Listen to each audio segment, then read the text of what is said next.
meet me at the corner and Albina, just about a block from Mississippi Avenue. I'll take you to a house where they hang carpets on the wall, and if we go there on a Sunday, there's a song I'll take you through.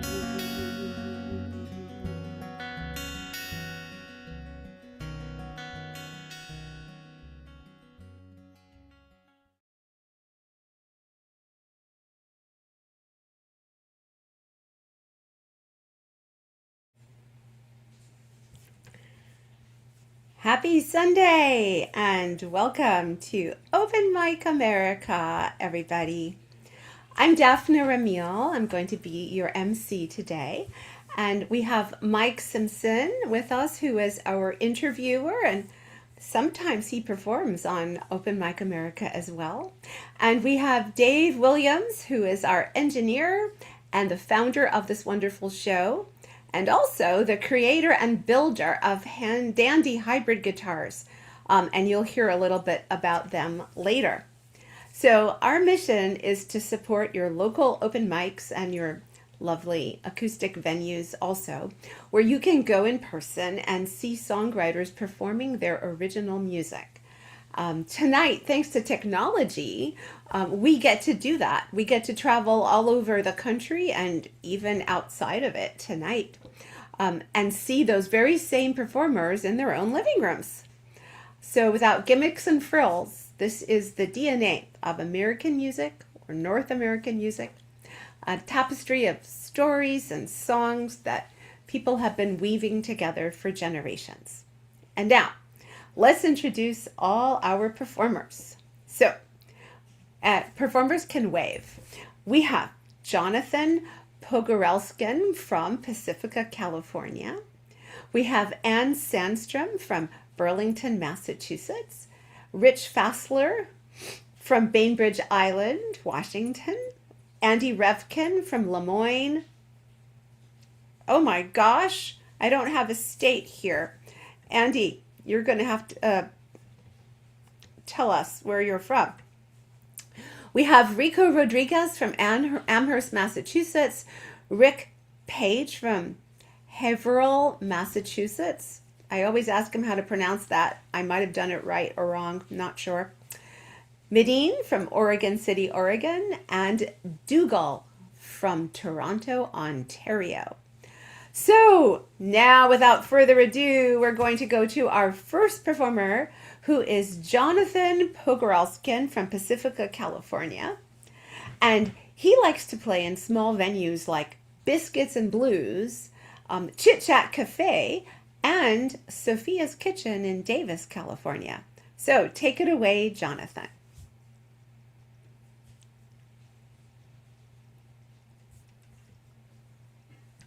All right. Yes. Thank you very much for that very nice introduction.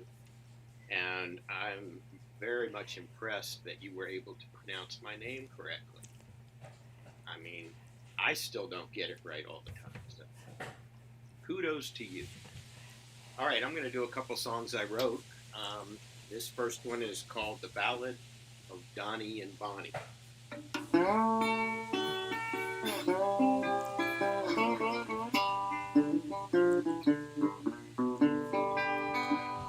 Down in Louisiana, where the alligators grow, lived a beehive belle and a duck-tailed beau. Donnie was a grease monkey, Bonnie was a roller derby queen. And Donnie ran moonshine in a Hudson Hornet hot rod machine. Late at night, out on Thunder Road, Donnie's hot rod Hornet carried a white lightning load. Through bayou and parish, he satisfied folks' thirsty needs. Outrunning John Law under the moon at breakneck speeds.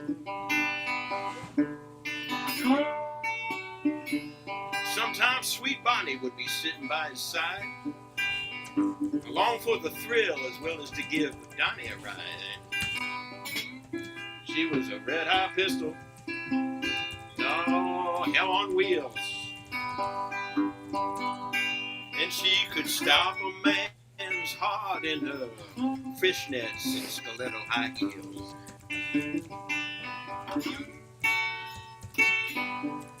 She ruled the roller derby. She was its uncontested queen. Oh, Fredericks of Hollywood and Black Maybelline. She could check with the best. Her headlock was savage. And she could throw your ass around like it was just so much baggage. Donnie and Bonnie were soulmates most true, making love out on the levee and drinking home brew. She had a little tattoo on her thigh, a little heart that said Donnie. Donnie had one on his arm. His little heart said Bonnie.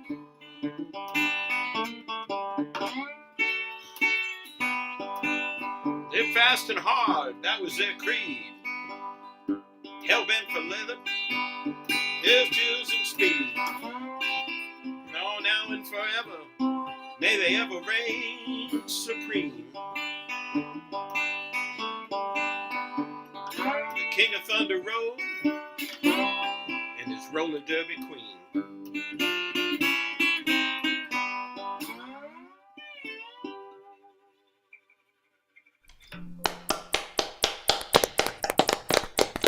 Nice. Thank you very much. Thank you. This next one is I guess it's a protest song, I guess is the best way to describe it. And it's called On the Streets of America.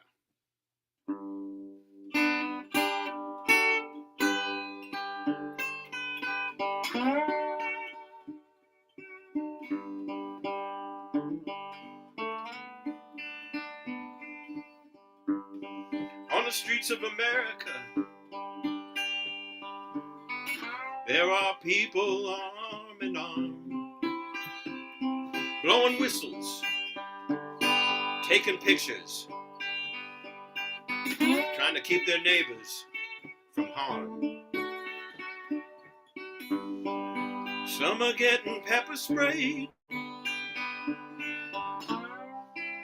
some are getting far worse. Out on the streets of America,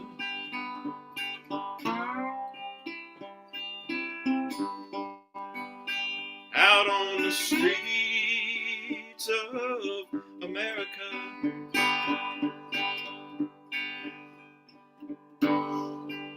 it can't happen here, they said, not in a million years. Yeah, we'll tell that to the families who've lost loved ones. Maybe it'll dry their tears. Maybe it'll wash all the blood away. Wash it down the streets. Wash it down the streets of America.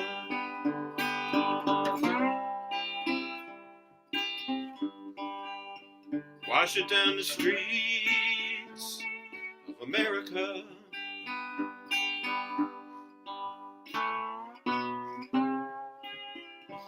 What has happened to my country?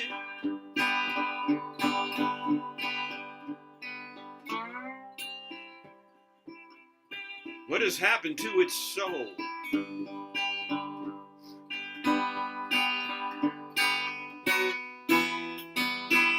And what will happen to the legacy?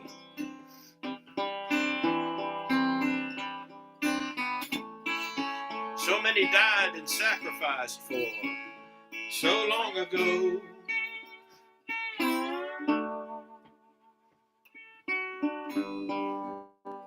There is a flame and it's burning in the hearts of everyone as they shout the battle cry of freedom.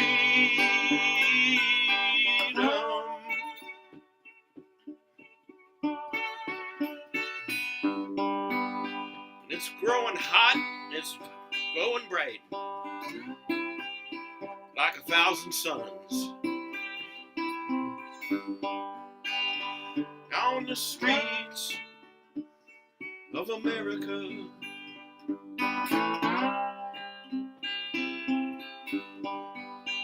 out on the streets of America.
Wow.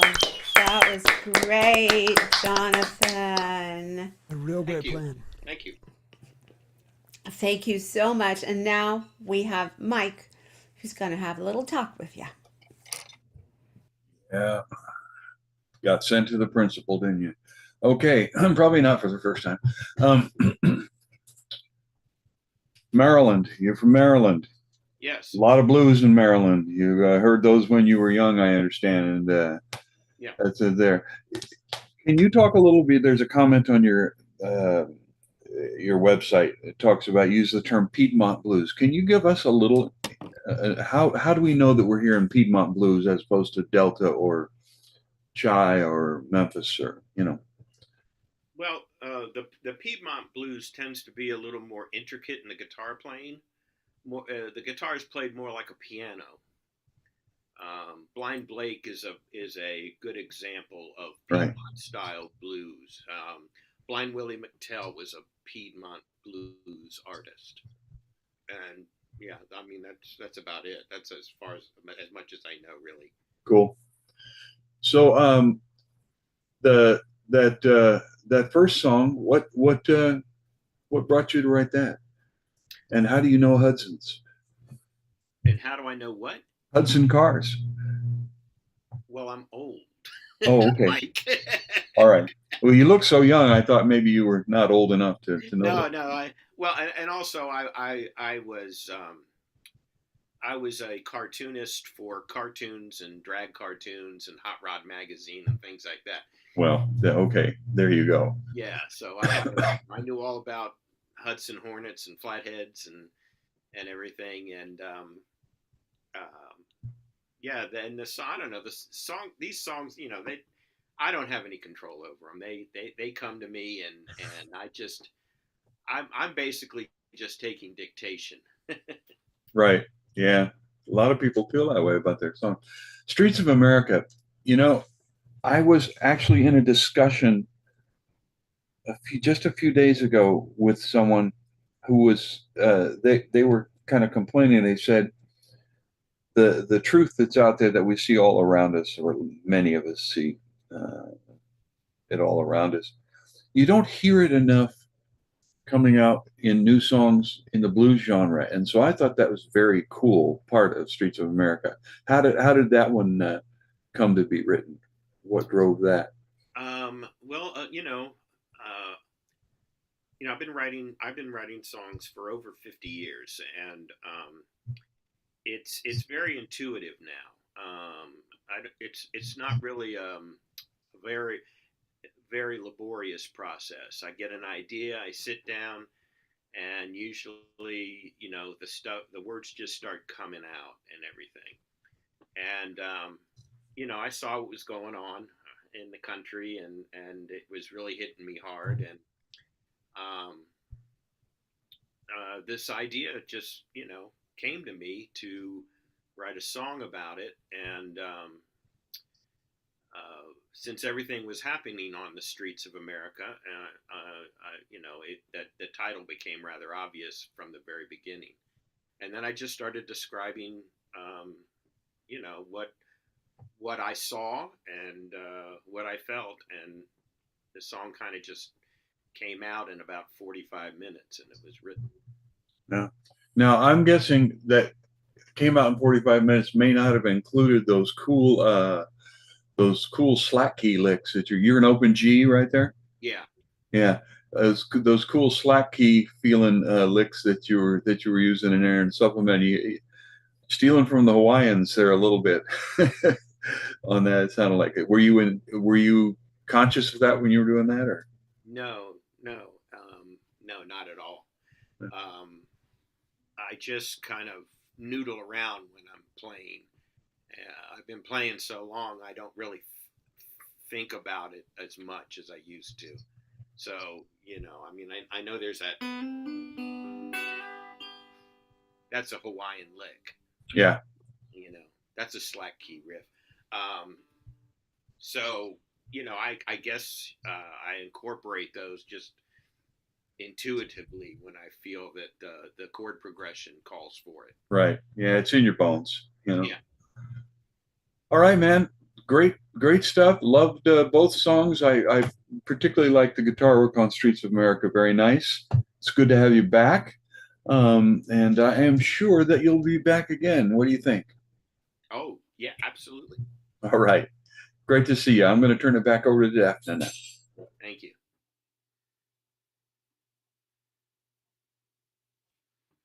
There we are. That was wonderful. Good conversation, too. We always get that here.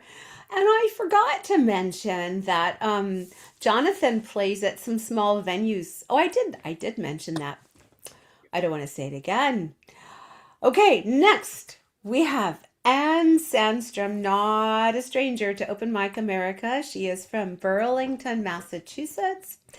And she loves to play at the Eagle's Nest Open Mic, which is in Taunton, Massachusetts. So, Anne, the stage is yours.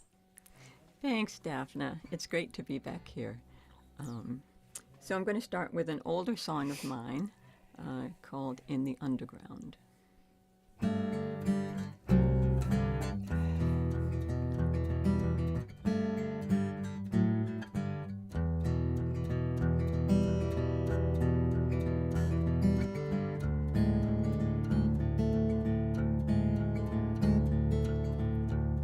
In the underground,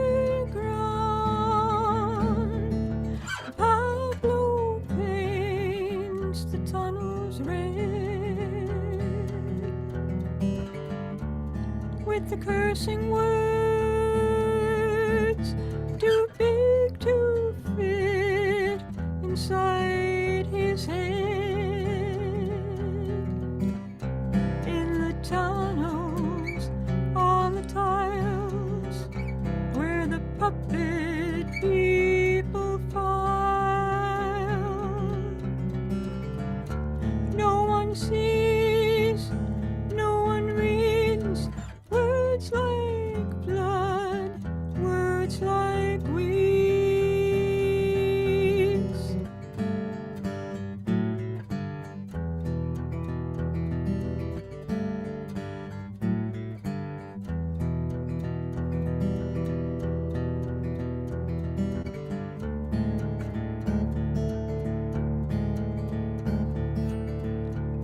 In the underground,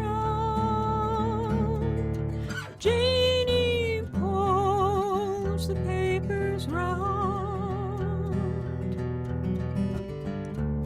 in a makeshift shroud, shaking on the grave gray ground.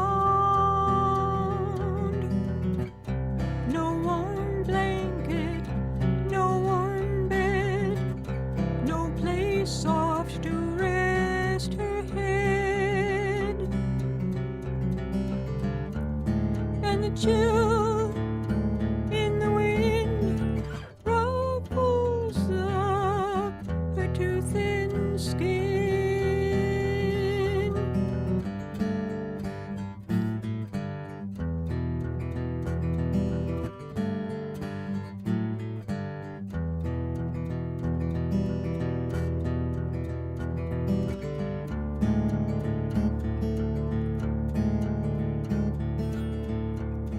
In the underground,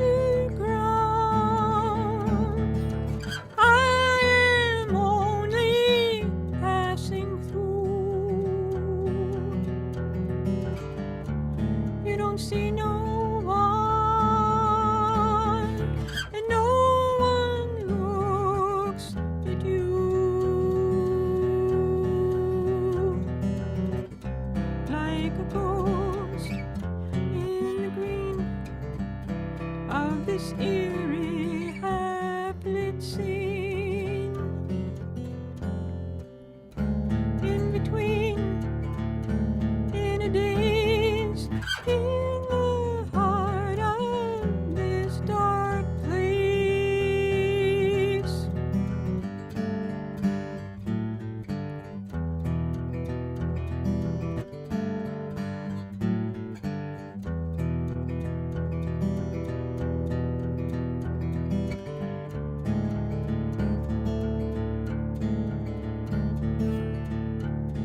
In the underground,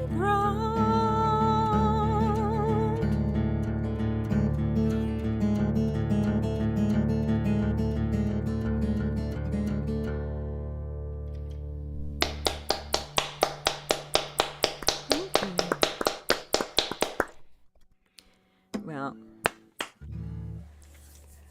they are two rather somber songs I'm doing tonight.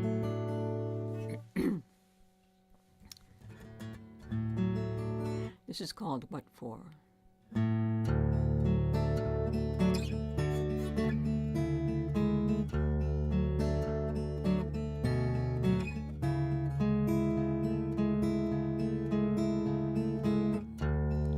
The ovens throw an awful heat, the worst the world has known. They pry the gold right from your teeth before they burn your bones. When distance and difference turn to hate, horror incinerates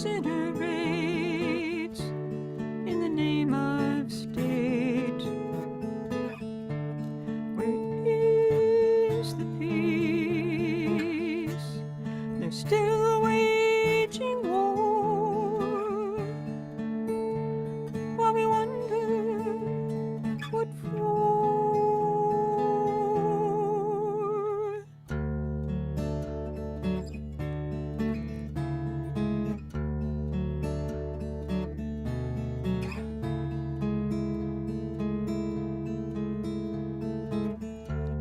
Your skin strips tissue thin beneath the hot black rain. You fall and you crawl while wishing for innocence again.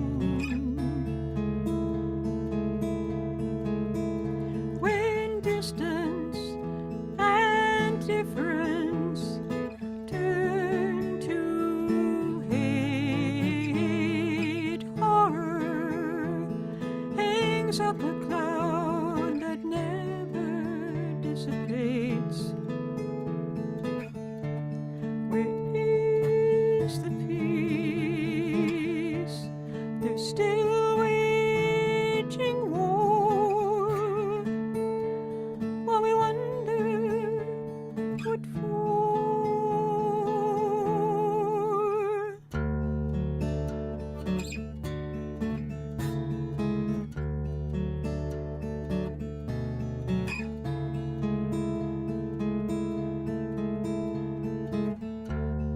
The runner's route, the market square, the subways and cafes. bomber's blast plucks innocence from ordinary days. When distance and difference turn to hate, horror hunts aimlessly for the terror it creates. Where is the peace? They're still waging war,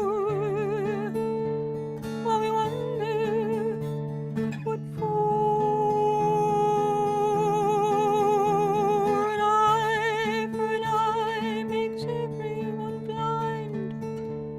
You think we might have learned this time? Where is the peace? They're still waging war, while we wonder what for. What for?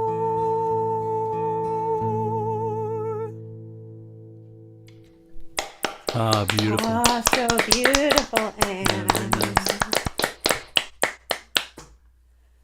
Well, thank you for that, Anne. And I'm sure Mike is eager to talk to you. Hi, Mike. Hey, Ann, how are you? Good. Sounding good. Thanks. So, I've interviewed you a number of times. I've asked you about your writing process and stuff like that. So I'm not going to do that this time. I'm gonna go ahead and veer a little bit here.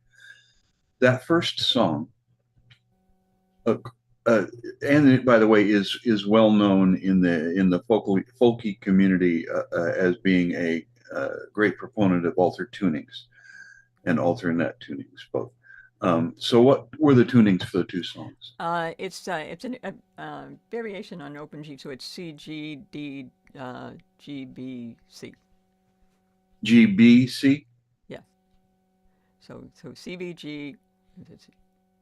No, C, G, D, G, B, C. So if you take an open G and tune the high and low strings down to C instead of a D. Yeah, okay. I guess my Whatever internet you said. connection is unstable. So C, G, D, G, G, B, C. Bravo, Charlie. Yeah. Okay. So it's technically, I think it's a G sus4 tuning maybe. Yeah. Different people talk about that in different ways. Some of them insist on that it's a C tuning if the lowest note is C, and but that's clearly not accurate. But anyway, yeah, it's got a C sus4 too. It's feeling to it. Okay. Are you Bach, right? You understand.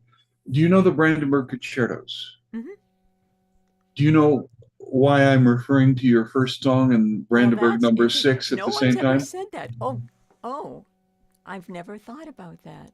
Because you've moved Gotta go back everything and so listen. low, the same way he does in the sixth. It has it doesn't have a Bachish feel. It has a folk feel to it, but that same low note warmth that he's borrowing from the cellos and the basses, you're borrowing with your low tuned strings. How you feel about that comment?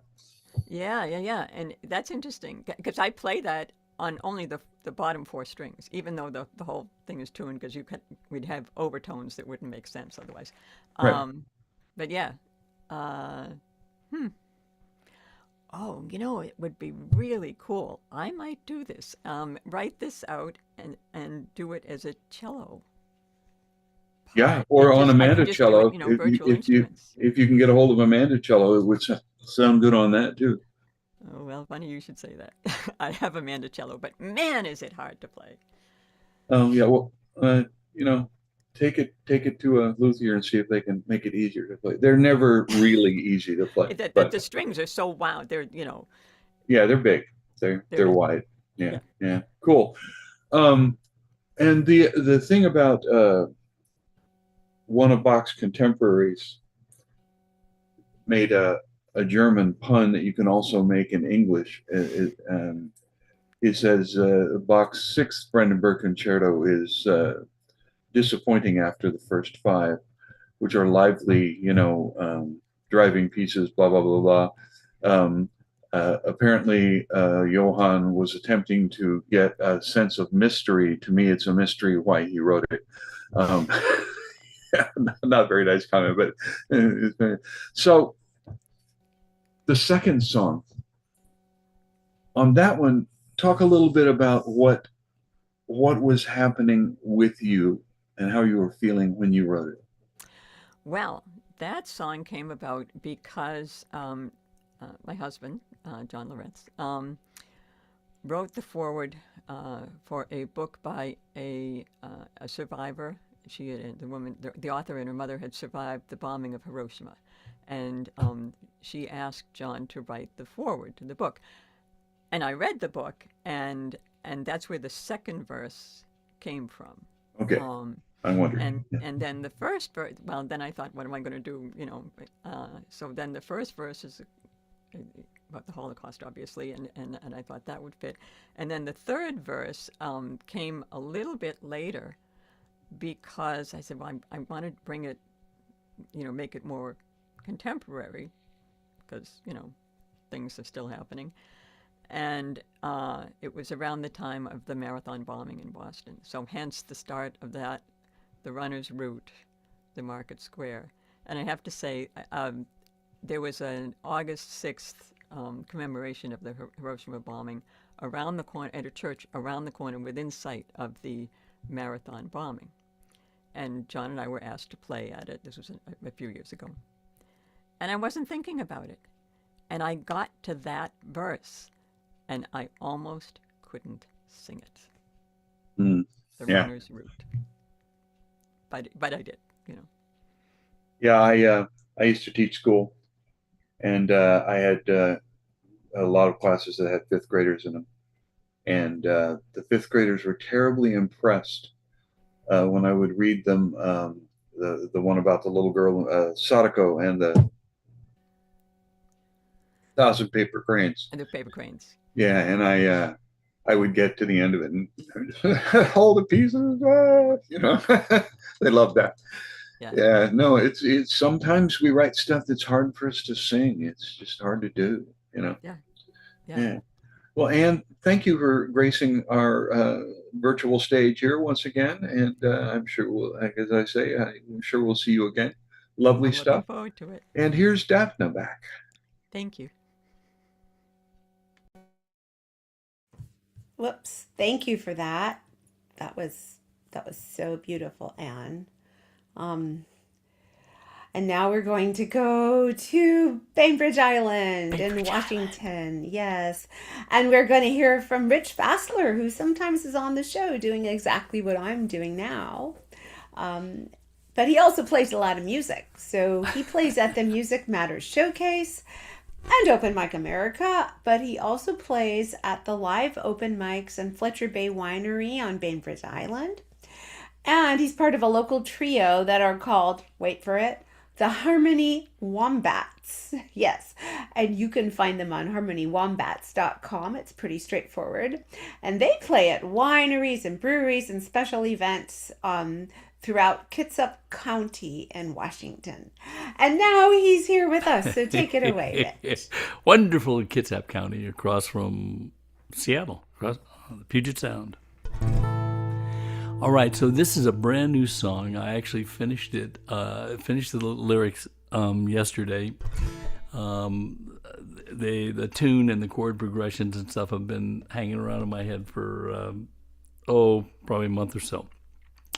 And so, lyrics are always tough for me. And I played a song last time that was, my first protest song, so I didn't want to do a protest song. So I wrote this song about a good friend of mine. And it goes something like this.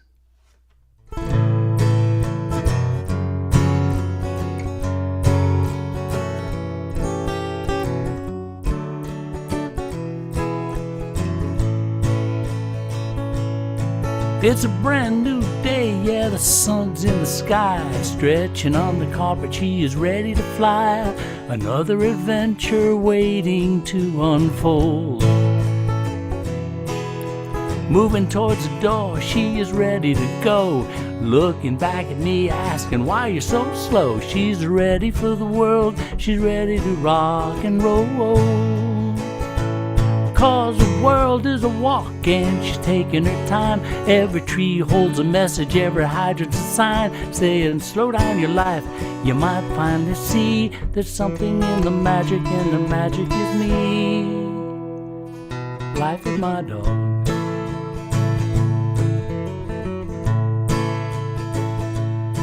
She don't need much attention, just a pat on her head, a patch of sunlight, a soft old bed. If I'm having a problem, she nudges right next to me.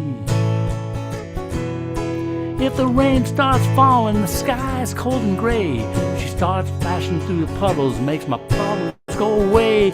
Every storm's an adventure when she's walking next to me.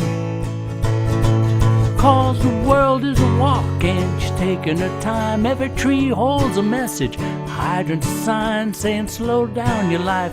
You might finally see there's magic in the ordinary. Take it from me.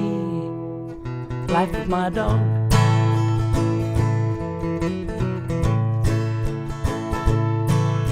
Ooh, ooh, ooh, ooh, ooh,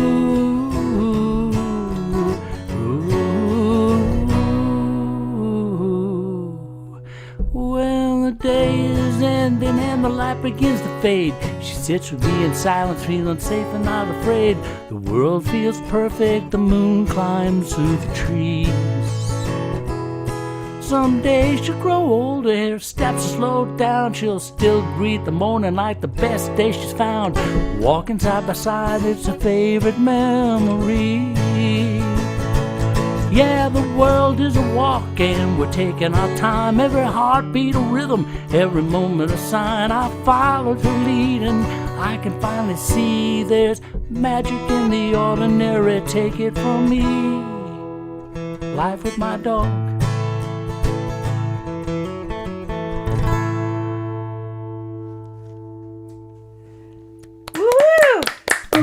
Thank you.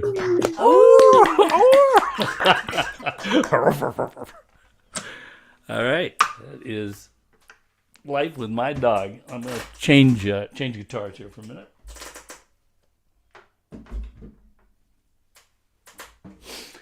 And I'm going to now play the Dandy hybrid guitar. You're going to hear more about that later.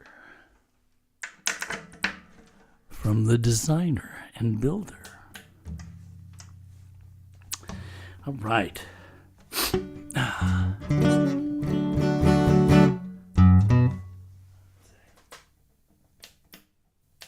Okay, gotta make sure I'm plugged in. Here we go. So my second song here is a song I was looking back in my notes, played in January of 2022. Came out of the pandemic. And one of the first songs I wrote to try to get on Open Mic America. Anyway, it is called Hold On. And I'm going to go get the lyrics up here so I remember.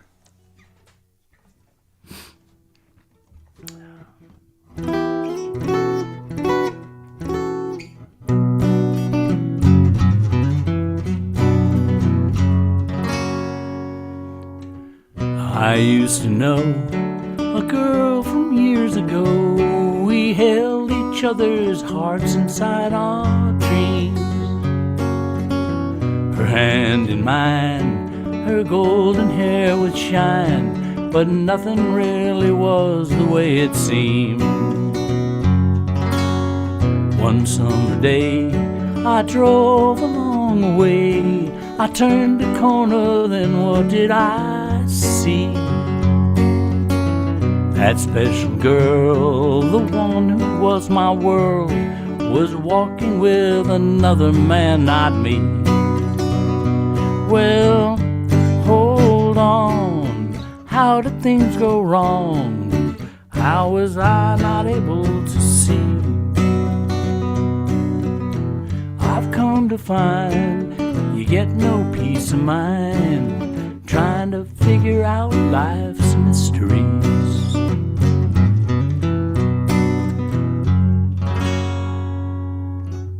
I took a job so many years ago, it seemed like the perfect job for me. Big title and pay, I thought I had a way to make a difference that all could see. One summer day, my boss came in to say things hadn't turned out the way he'd planned. He was going on a trip, also known as jumping ship, and oh hey, by the way, I was being canned. Well, hold on, where did things go wrong? How was I so blind I couldn't see? I've come to find, yeah, you get no peace of mind trying to figure out life's mysteries.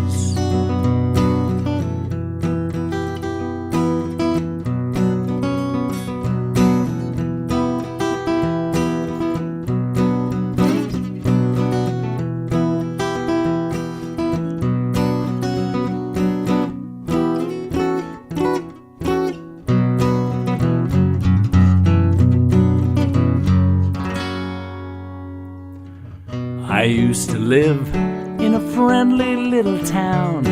The California sun would shine all day.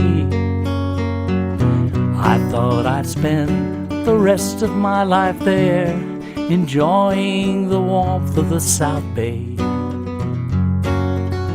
One summer day, those plans became undone, and soon I found myself in Washington.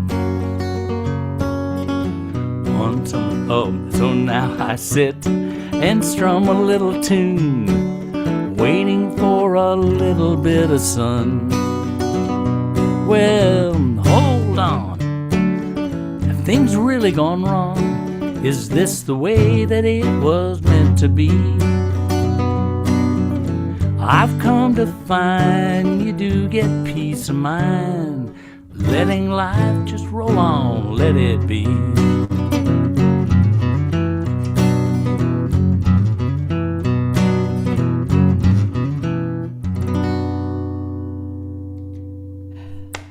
Ooh, Thank you. Thank you very good much. message. Thank you. I love how you always put yourself in the songs, Rick. Oh, thank you. So Daphne. personal and yet pertains to all of us. And yeah, everything in that song actually happened to me. But there you go. I know. And to a lot of us. So anyway, continue the conversation with Mike, because it turns out I'm not interviewing you, even though it looks like that's what we started to do. So Mike, take Rich. Well, Yeah, please. you Yeah, know, take it away, please. Daphne, I will happily yield to you if you want to interview Rich. And That's okay.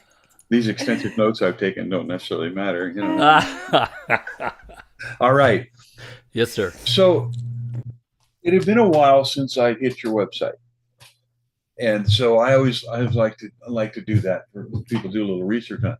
And one thing struck me on your website right off the top, and then when I heard that you do a dog song, I just had to point out you used to play a lot more, as I recall, on 12 string. I did play that. I still have the 12 string, and I do play it from time to time. You are correct. Yeah, but I think less often than you used to do. And I just want to point out that I've had a lot of experience with dog owners who are musicians, and a number of them have pointed out that their dog will come into the room when they play their 12 string. Dogs like I don't know if it's the extra high notes or whatever on it, or the Yeah. somewhat of a tendency to stay with a more rhythmic pattern kind of stuff, you know. I'm Anyway, gonna try so that out. I will let you know. I'm try gonna that out and see how that goes. So is that dog song, is that for the new dog? No, that's a dog we've had now for about 4 years. We rescued her from the shelter that I volunteer at, and this dog that we just got replaces a dog who died about a year ago. He was a little I rusty. He remember. was 18 and a half years old, Wow. and so my wife was ready to get another dog, and so yeah, we got Did you this. get a puppy or another rescue? No, oh yeah, yeah. They're always rescues. This one was he's about a year and a half old. He looks Chihuahua-ish with long legs, but the vet seems to think he may have some Basenji in him. So Oh, we're gonna do the DNA test with the vet on Thursday, and curly we'll see. tail, does he whine? Curly tail, and he whines. Yes. Yeah, that's pretty much that's a Basenji. Sorry for you non-dog people here. I'm not Yeah. actually a dog person myself. I'm a cat guy, but you know. Yeah. So very very sweet song. Very very sweet song. A little bit more. I don't know what I'm trying to say, but you know, happy. Not happy. Just well, I can't bring the word to mind. Yeah, kind of a sweet song. Yeah, yeah. There you go. Yeah. Yeah. She's a sweet Really, little dog. really. I really think of you as having kind of as a wheelhouse factor things like that second song about the movement in life. That you're a strong story songwriter. Oh, thanks. Can, I can appreciate you that. can you talk about what you do? How do you think? What kind of planning? What kind of editing stuff goes into building a strong story song? Uh, yeah, I can tell you what happens to me in in this this stage of life, right? I mean, I'm not writing about lost love and about the angst of youth and things like that. And so, with most of these songs that I write, the melody comes first, or the chord progression, and then the melody, and then it's time to do the lyrics. And so, I just kind of I play the song enough where a few lines will jump out, and then I say, "Oh, okay, this is what this song is going to be about," and then you just kind of I just kind of build on that, That's the and craft part. yeah, and it's tough for me. I will tell you, I don't like to do it. One of the reasons I continue to play on open mics, these, especially Open Mic America, is it forces me to sit down, in the evening and say, write the lyrics, and while you're writing the lyrics, the melody can change a little bit to fit the lyrics, and yeah, so I just think of things like that second song I did. Um, uh, the first part of it that came to me was about my girlfriend in high school, and it actually happened. I saw her walking with another guy, and once I got that part done, then it was okay. What else happened in my life? Well, yeah, I got laid off from a place. Right. The guy, and it's true. The guy who hired me came in and said, "Hey, man, I'm going away. Oh, by the way." Yeah. and Yeah. and then of course, in 2019, my wife had enough of living in the Bay Area, all the people and all that, and we moved up here. So yeah, it just that's kind of the process. If I can get one part of it, then the story, kind of jumps out at me and says, "Okay, this is what you're writing about. Let's do the different stages." Yeah, that waterfall of time effect. Yeah. Yeah. Yeah. Very But cool. yeah, but lyrics are really, really tough for me. I listen to some of these songs that people write and I say, "Whoa, how did you come up with those lyrics? Those are fantastic." Well, it's interesting to hear, and I'm sure it'll be a relief to some people to hear that a man of evident education and who's as well spoken as you are also wrestles with writing lyrics. It's not like there's a some kind of line of smartness that lets you write lyrics. You write lyrics because you do the work and you write the lyrics. I recently had the stickum die on a Post-it note that used to sit around this area here regularly when it would go. That said FTDS. Finish the darn Damn. song. Yeah, yeah, yeah. It is true though, right? I mean, we have these little songs that go in our minds, and we may record portion of it on the phone, or write down, or do something, and we just keep going, and that's the fun part. The hard part is completing the song. Yeah. But there you go. But anyway. All right. Well, Okay. Rich, I mean, there ain't no question about you coming back. You'll be Yeah, here. yeah. You'll be here in any one of various modes. I should point out, it was pointed out that Rich does the hosting here. Rich is also who I aspire to be as an interviewer, and he's a really please. tremendous interviewer here too, as well. Oh, stop that. Yeah. Okay. And the reason I don't do the interviewing is because you're so good at it. Oh, I well. like being the host when you do the interviewing. Yeah, we like teaming up together to do that. It's true. A lot of fun. All right. All right. So back Thank to you, Mike. Daphne with you, and I'll see you around. Well, that was fantastic, and I love the mutual admiration club going on here. We're all kind of like that. It takes a village, and we love each other. So, next up we have Andy Refkin from Lemoyne, Maine, and I'm sorry I didn't say that before. Okay. He participates in what he calls singing journalist events. And I don't exactly know what that is, but I have to go look it up. And he also loves to play at the Conscious Cafe and the Crumpet in Down East Maine. So, Andy, we're all ears. Great. It's good to be on the show, and it is a show. And I figured I'd break the pattern and play something other than a guitar. This is a bouzouki made by Nick Apollonio here in Belfast, Maine. I moved here 4 years ago after decades in the Hudson Valley. So this song is about a weird day on social media. It's called Wake Me Up Martha, and it's the title song of a brand new CD that's just literally released this weekend.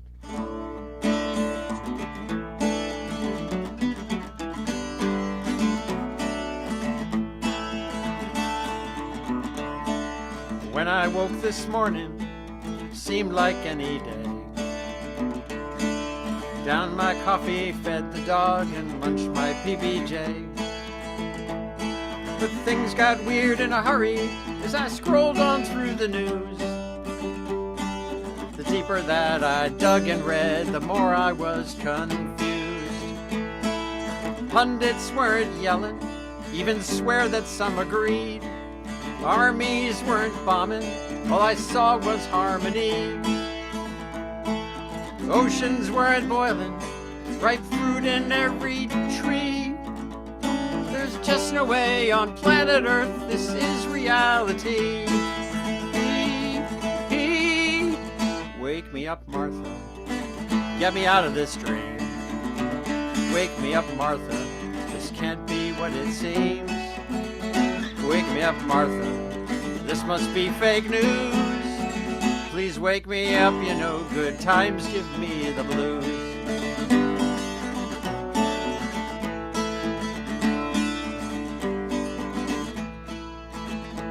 I need conflict with my caffeine to charge my battery. Without the tug of us and them, then who the hell are we? The naked ape within us evolved to fight or flee.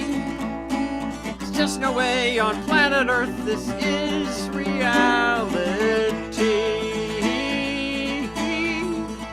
Wake me up, Martha, get me out of this dream. Wake me up, Martha, this can't be what it seems. Wake me up, Martha, this must be fake news. Please wake me up, you know good times give me the blues. Please wake me up, you know good times give me the blues.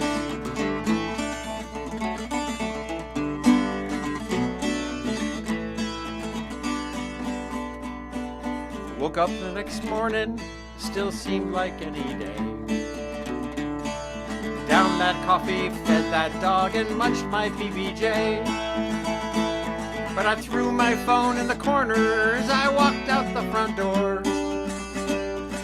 Figured maybe just this time I'd see what life is for. I checked in on a neighbor, she thanked me for my time. Debated with the barber, but we got along just fine. Recycled some old bottles, I even got a dime. I've got to say there's something here, this real life is worth trying. Don't wake me up, Martha, this is not some dream. Don't wake me up, Martha, life can be what it seems. Don't wake me up, Martha, this is not fake news. Don't wake me up, you know each day is what we choose. Don't wake me up, you know each day is what we choose.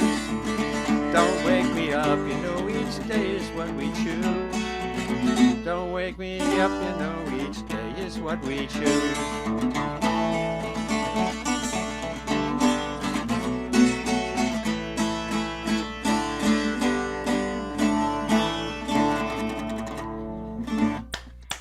Yay! Nice. Bravo! Love the bouzouki. Thank you. Yeah, I wrote that on the bouzouki. Just, bouzouki, trying a different instrument sometimes is a fun way to break out of patterns. Guitar for me is all these, you're stuck in too often I feel stuck in a mode of, that's pretty hard to break out of. So, oh gosh, I'm torn between two songs. This is a song that you all as singer-songwriters will, I think, appreciate. It's called Life is a Band. And it grew out of the Conscious Cafe I mentioned. Well, we could talk about it afterwards, but it's about the value of making music with other humans. I'll try out the pick.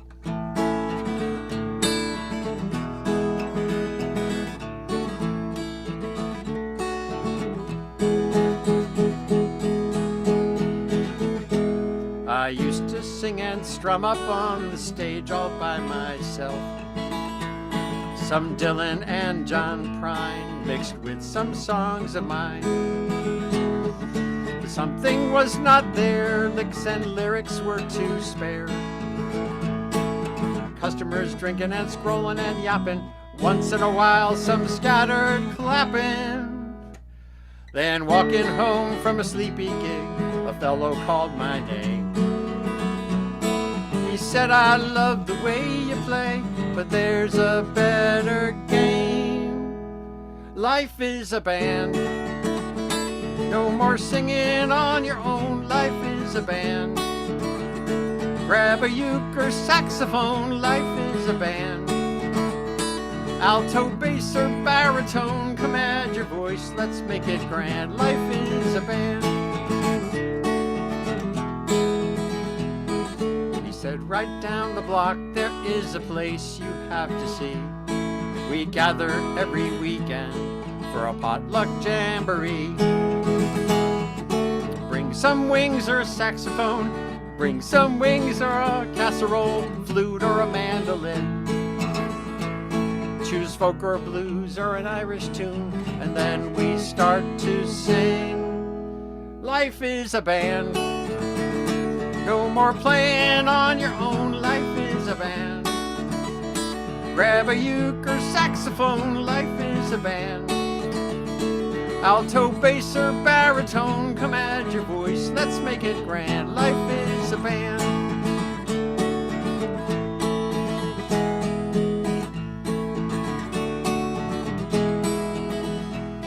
Like a town needs a mayor and a baker and a plumber, a band has a singer and a picker and a drummer. Each on its own is monotone. Put them all together for something better. Put them all together for something better. Put them all together for something better. Life is a band. No more singing on your own. Life is a band. Grab a uke or saxophone. Life is a band. Alto, bass, or baritone, come add your voice, let's make it grand. Life is a band. Life is a band. No more singing on your own. Life is a band. Grab a uke or saxophone. Life is a band. Alto, bass, or baritone, come add your voice, let's make it grand. Life is a band. Come add your voice, let's make it grand. Life is a band. Come add your voice, let's make it grand. Life is a band. Come add your voice, let's make it grand. Life is a band.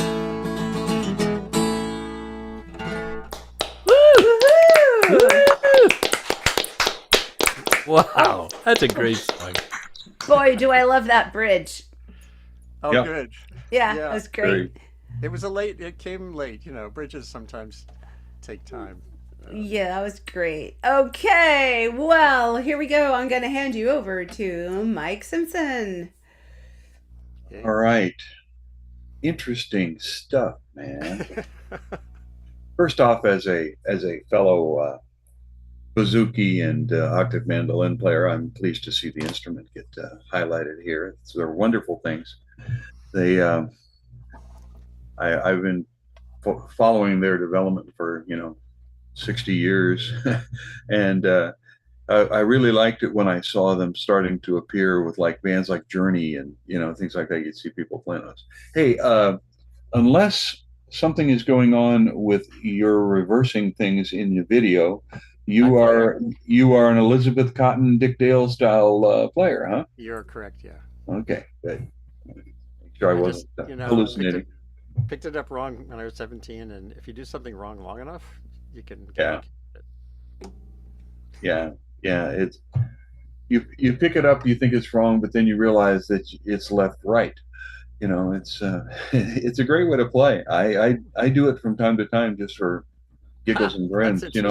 Because well, I'm ambiworthless. I'm useless with both hands, so it's not that hard to do. I want to talk about your tunes here, but I also want to talk about a friend of mine from Maine.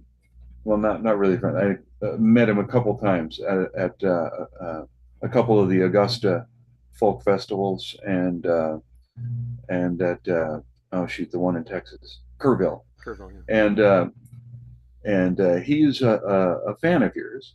And last time I saw him in Kerrville, he played for me and then gave me the link to hear "Skeptic in Heaven." I really like that song. That's a great tune. It's a great tune. Come play that here. Person? Yeah, come play that here sometime. Yeah. Your first tune.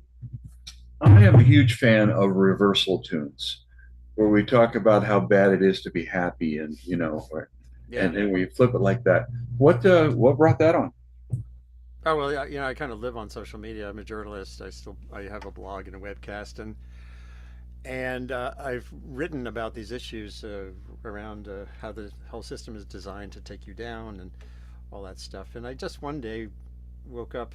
One of the songwriting workshops up here at Bagaduce Music, which is in Blue Hill, been going there since I moved here, and I think it came out of just thinking about what would be, just as you said, sort of flipping things around. People do get, it's the worst of you that gets stuck in that online algorithm. So what if one day you woke up and it was all weirdly happy? You're kind of stuck. You're expecting conflict. You're expecting drama. Right. And imagine if the pundits were all like, hugging each other. So it just kind of grew out of a little bit of a thought experiment. Yeah, it reminds me of Paul Simon's song "Something So Right." It's got some of that same sentiment in it there, And then and the other part, then it has that section at the end where he tosses the phone and goes to the barber and has a constructive argument. Yeah. And I've had people on my show. I explore all these things on my webcast, my Sustain What thing, and I've learned a lot from psychologists about how community is really important, and getting past your predisposition to put someone in a particular category. So that just all came together. Yeah, cool. Life is a band. We have a saying that gets tossed around a lot here among the staff. It takes a village, and it's that's a great restatement of that sentiment that we need other people for things. Sure, it's great to play by yourself and do that kind of thing, but you know, what bands do you play in now?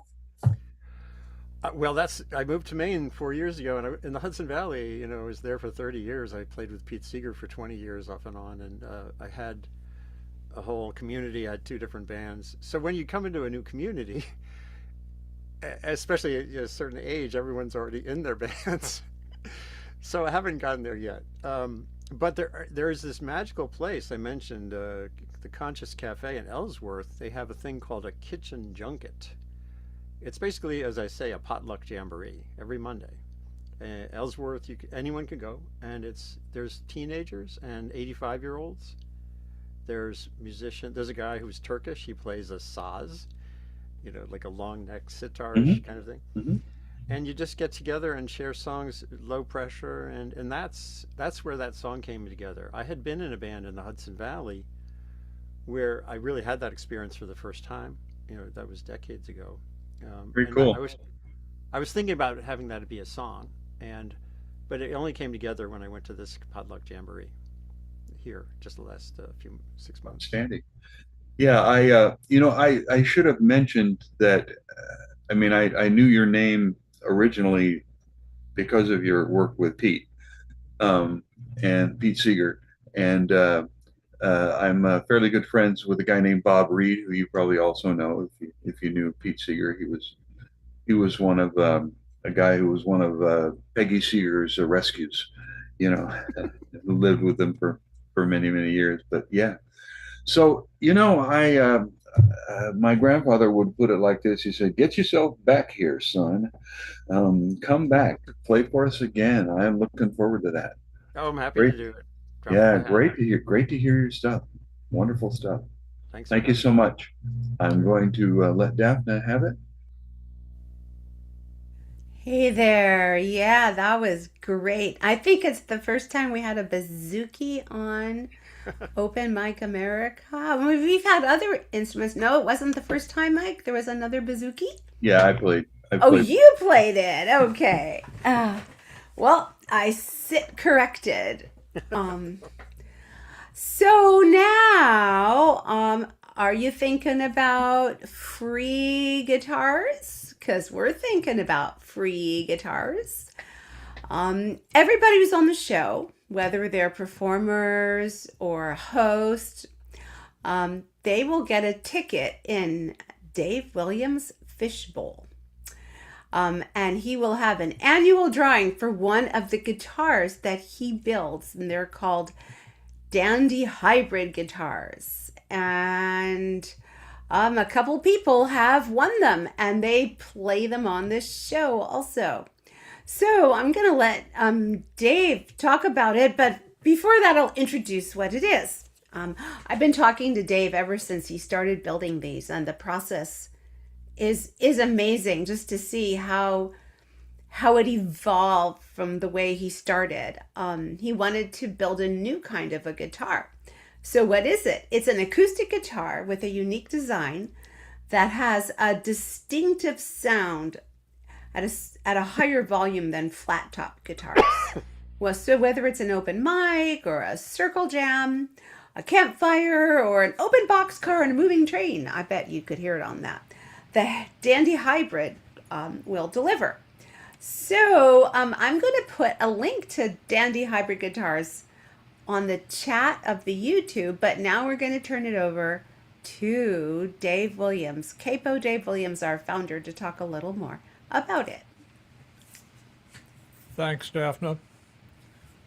And good luck to everyone. The next drawing is December 21st. I'll be giving another of my Dandy guitars away. And this happens to be Dandy number 46.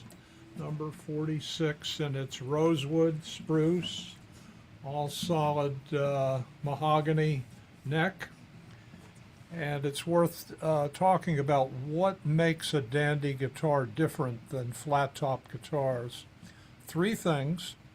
The first thing is the soundboard. And the soundboard of your flat top guitar even is not actually flat. It's a dome, a very shallow dome, and the radius of that dome would be about 30 feet. So that's a very shallow dome. The dandy guitar's radius is 16 feet, so it's twice as steep, the dome. So that gives the dandy a lot of its power. The next thing that makes a dandy is that the fingerboard heel floats. So there's no attachment of the fingerboard to the body. So the body is even more free to vibrate, resonate. The third thing is something about playability. And I noticed that Andy's bouzouki was also set up with 0 fret, which means that the guitar doesn't have a nut. It has a string guide and a 0 fret. The effect is the action is very low. It has a feeling as though you're playing with a capo, but you're not. And that makes it even a little more playable. Another thing I'd mention about the dandy is the finish of a dandy. Unlike virtually all flat top guitars, which have a lacquer finish, the dandy is finished with gun oil. It's a living finish, rubbed oil, so that you actually could lightly sand your guitar and rub oil on it yourself at any point you wanted to. See, Andy's asking about the sound hole. The sound hole's 3 7/8, 4 inches or so, yeah. So that's all I have to say, and good luck to everyone in the drawing, everyone that plays on the show or hosts the show gets a ticket in the fishbowl. I've got a set of tickets I have printed out to put in for tonight's performers. And I am hearing some great music tonight, and I'm sure that the rest of the show is also going to be great. So thanks a lot, and we'll get back to Daphne. Thank you, Daphne. Well, thanks, Dave. And I can't wait till I can come back to Portland and take my dandy guitar, which I'm buying from Dave. I'm not waiting for no fishbowl here, because there was a really good one that I wanted to claim, and he is fixing it up special for me. So there we are. And now back to the music. We have back with us again Rigo Rodriguez from Amherst, Massachusetts. And the open mics he attends are the Luthiers Co-op, Workshop 13, and let me see if I'm pronouncing this right, the Petershad Jam. Is that correct? Anyway, you can correct me as soon as you get the spotlight over there. The Petersham Jams. And thanks for the intro, and also thanks everybody for having me back. This first song is it's called Flicker, and it's a song I wrote about growing up in a military family.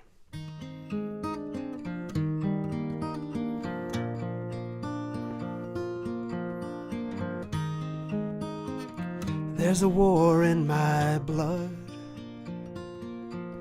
I've spent my life trying to turn it into something good. Some nights I still hear the warrior cry. Like a ghost, I see his dead sagging eye. Each step on the staircase I climbed earned a proud glance from the man who killed to give me a chance. I stand on the spoils of a wicked toll, and I carry the spirit of a fractured soul, of sacrifice, sacrifice.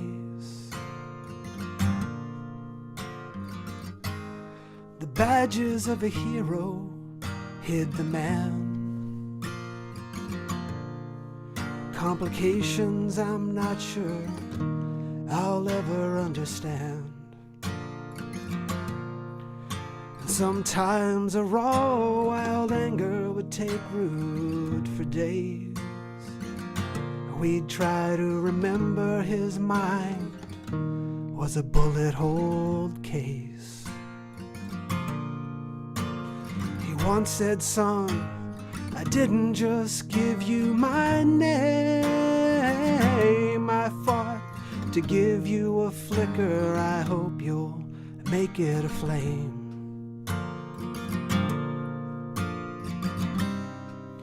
I stand on the spoils of a wicked toll, and I carry the spirit of a fractured soul, a sacrifice.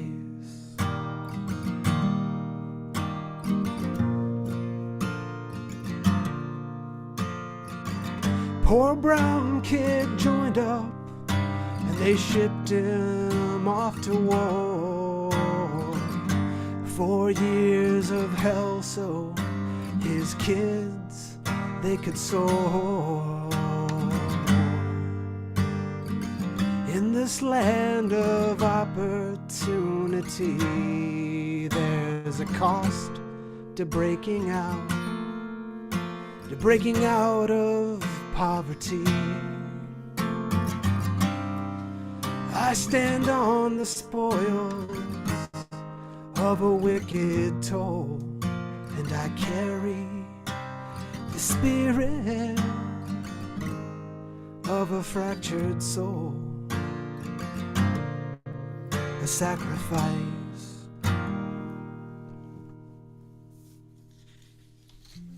Wow. Yeah. Great Oh, tune. wow. Very nice. Marvelous. Great song. Thanks, folks.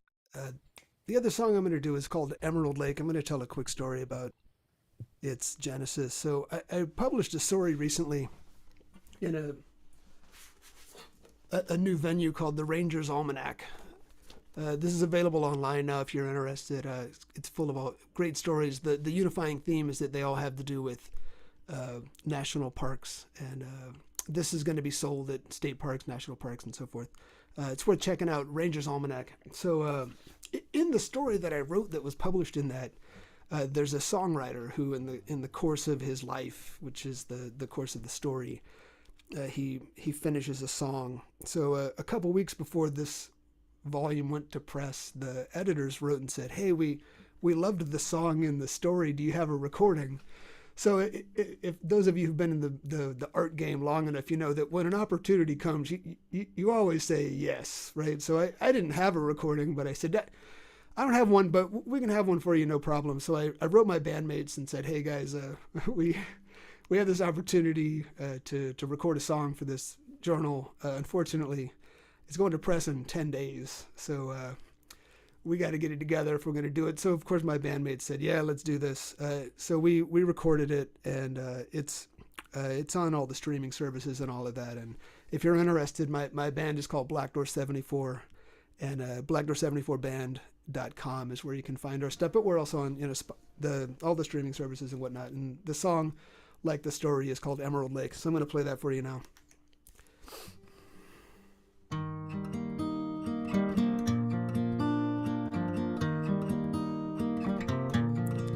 I've been trying to get back to that Emerald Lake where I first fell in love with you. And I can't say as much about too many things, but I know this love was true. I know this love was true. Well, it happened so fast that I found myself spacing night after lonely night.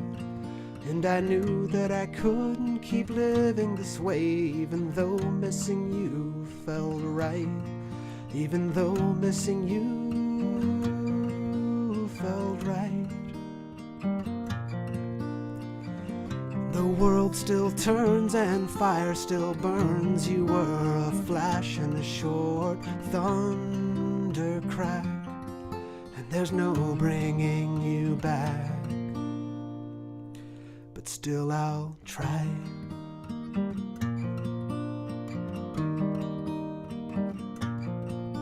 These days when the sun lingers long in the sky, I know that to live is to grieve.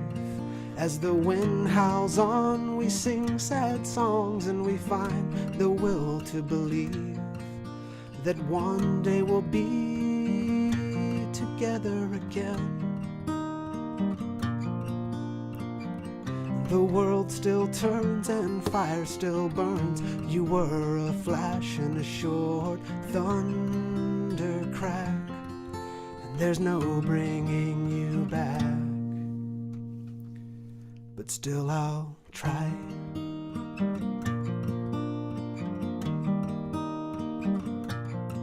I'm still trying to get back to that emerald lake where I first fell in love with you.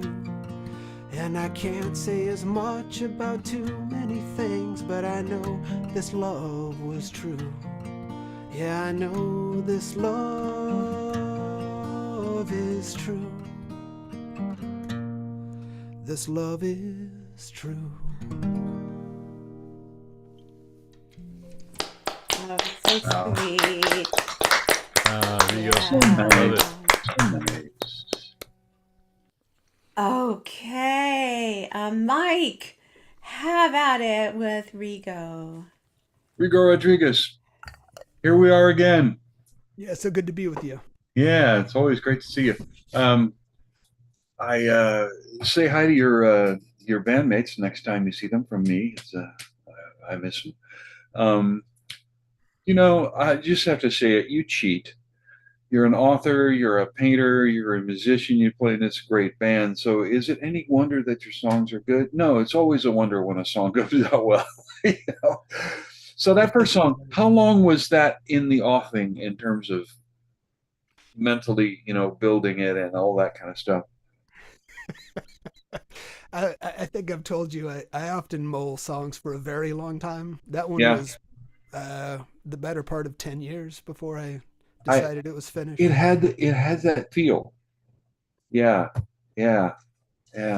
So Just one more thing I'll say about it. I had an idea that it started with. I knew what I wanted to say, and it took me forever to feel like I'd finally said precisely what I wanted to say. So yeah, it was forever. But I had a draft in in an hour. But then thinking through the lyrics and thinking through does everything really connect? Does everything So it went through a lot of revisions over the years.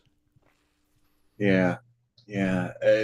Like I say, it had that feel to me of a song that really had been put through the mill, of work, of the work that you do. Great tune. Emerald Lake.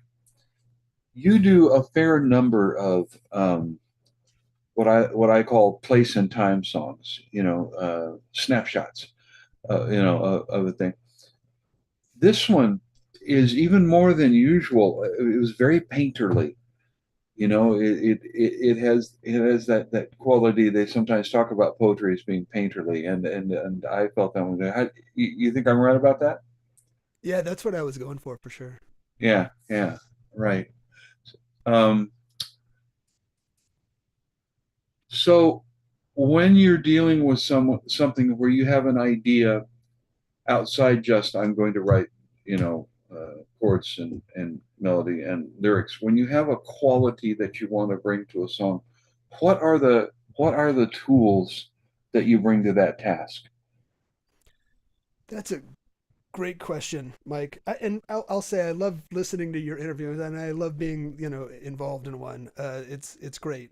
So with a song like this, what I do is usually I have there's a core emotional thing I'm aiming for, because it in my mind art has to try to create a powerful emotional experience.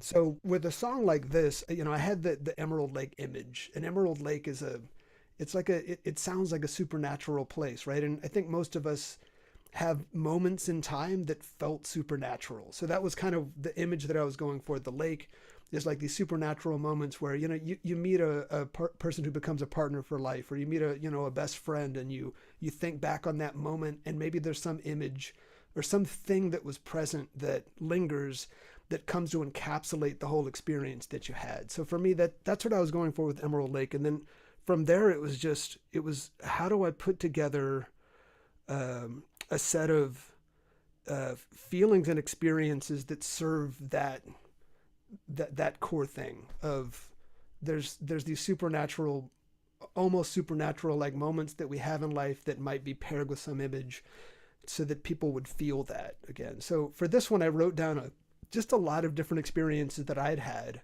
none of which made it into the song. And then from each of those experiences, I tried to extrapolate, well, what's kind of the core thing that other people have experienced that they, not this specific experience, but what type of experience is it in?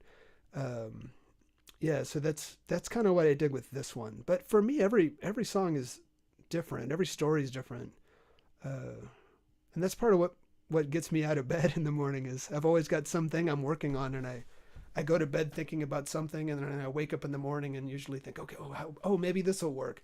And I pop up and try to figure out, does this work or not?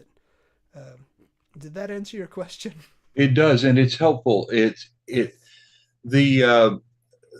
a phrase that military historians use for some of the great generals. They say they work on the indirect approach, that they work the edges of the problem first, and then and that's sort of what you're doing there. You're taking things that you've seen, and then you're generalizing them to what we've all seen, and then you're doing the writing work of translating that into something that we can all understand. And that's a great tip for songwriters. Thank you for that. Oh, thank you for putting in such a concise and direct way. Anyway, I talk too much, so I try to keep it short. This pair of songs, very, very, very, very nice stuff. By the way, I recommend to everybody here listening that you look at Black Door 74.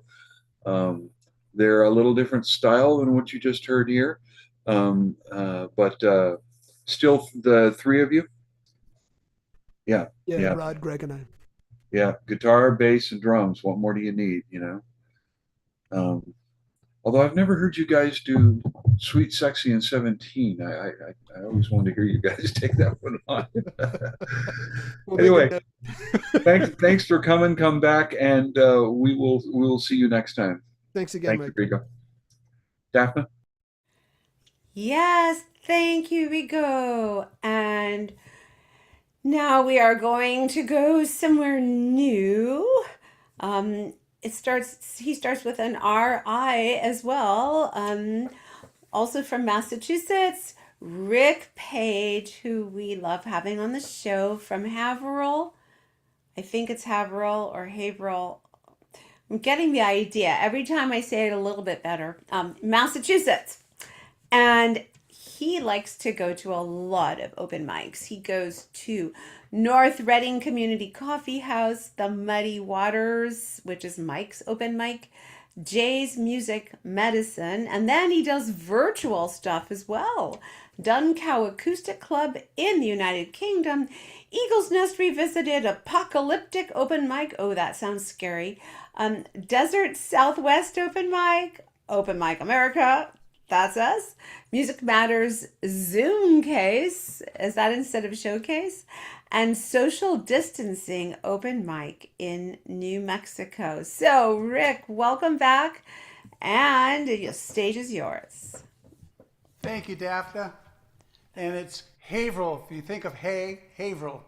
But anyway, you said it right the first time before, but I'll cut you slack this time. Okay. Next time I'll be perfect. Okay. And it's great to be here again. Beautiful music tonight. This is a new one of mine, and it's called Where Do the Hours Go? something we've all asked ourselves.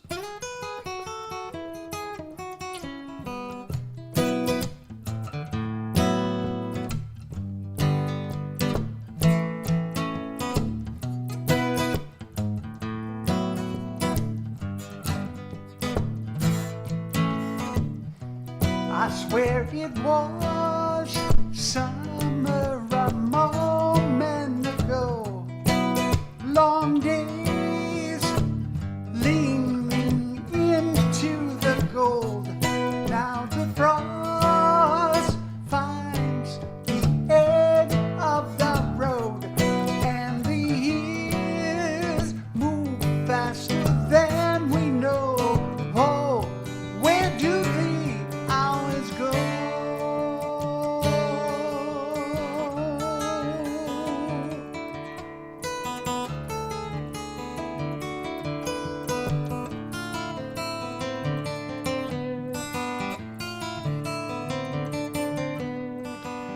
We were young, what did we know? Spending days in those fields of gold. Now that fields only memory knows.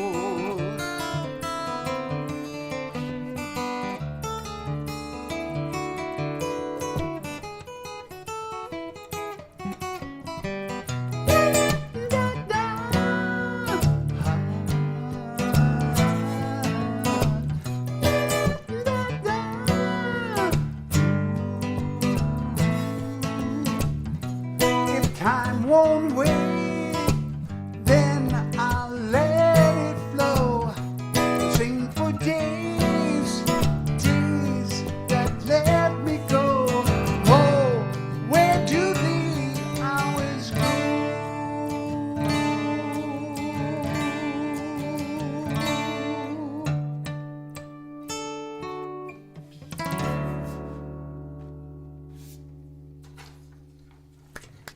Yeah. Woo, Nice. classy. Oh, give me that D major 9 chord there at the end. Okay. Now, Rigo did a song called Emerald Lake and made me think of this song. This one's called Round Pond.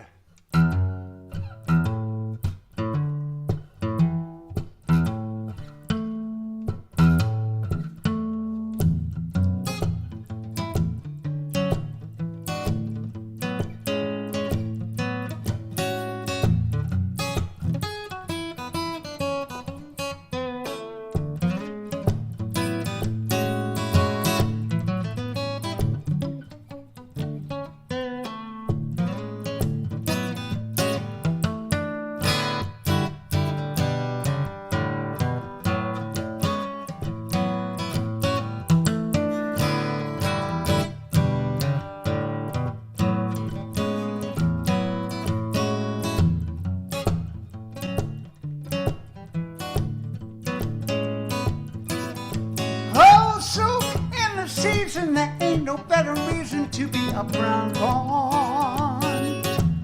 Nothing but blue skies, no clouds can't be seen for miles beyond.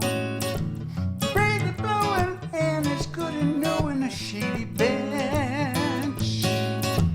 The end of July, nothing to do but sit here and write this song.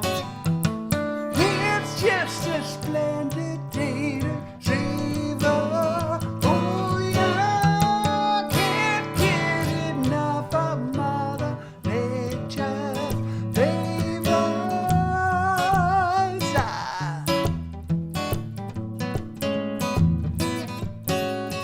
Lots of people fishing, I think that they are wishing for a big catch. Wait for hours, sipping brews and smoking what they got. A lonely silver billy seems to float upon the water. To see him fast in like his fellow anglers on the shore. It's just a splendid day to savor. Oh yeah, can't get enough of Mother Nature's favors.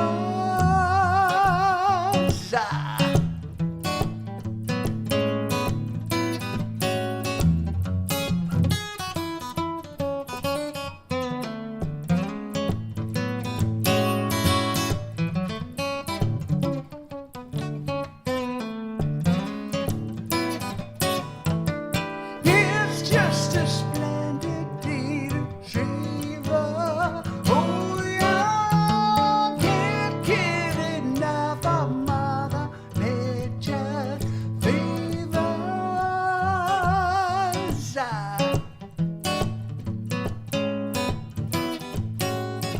The sun is setting, the time I've been forgetting while I write this. Maybe I'll move out, give up my seat for someone else.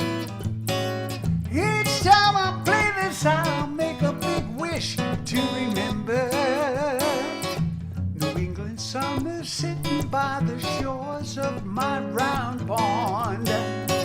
New England summer sitting by the shores of my round pond. New England summer sitting by the shores of my round pond. It's just a splendid day to savor.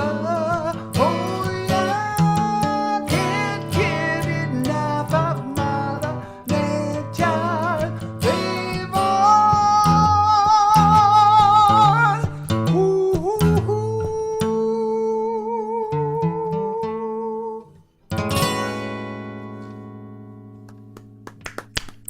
Oh yeah.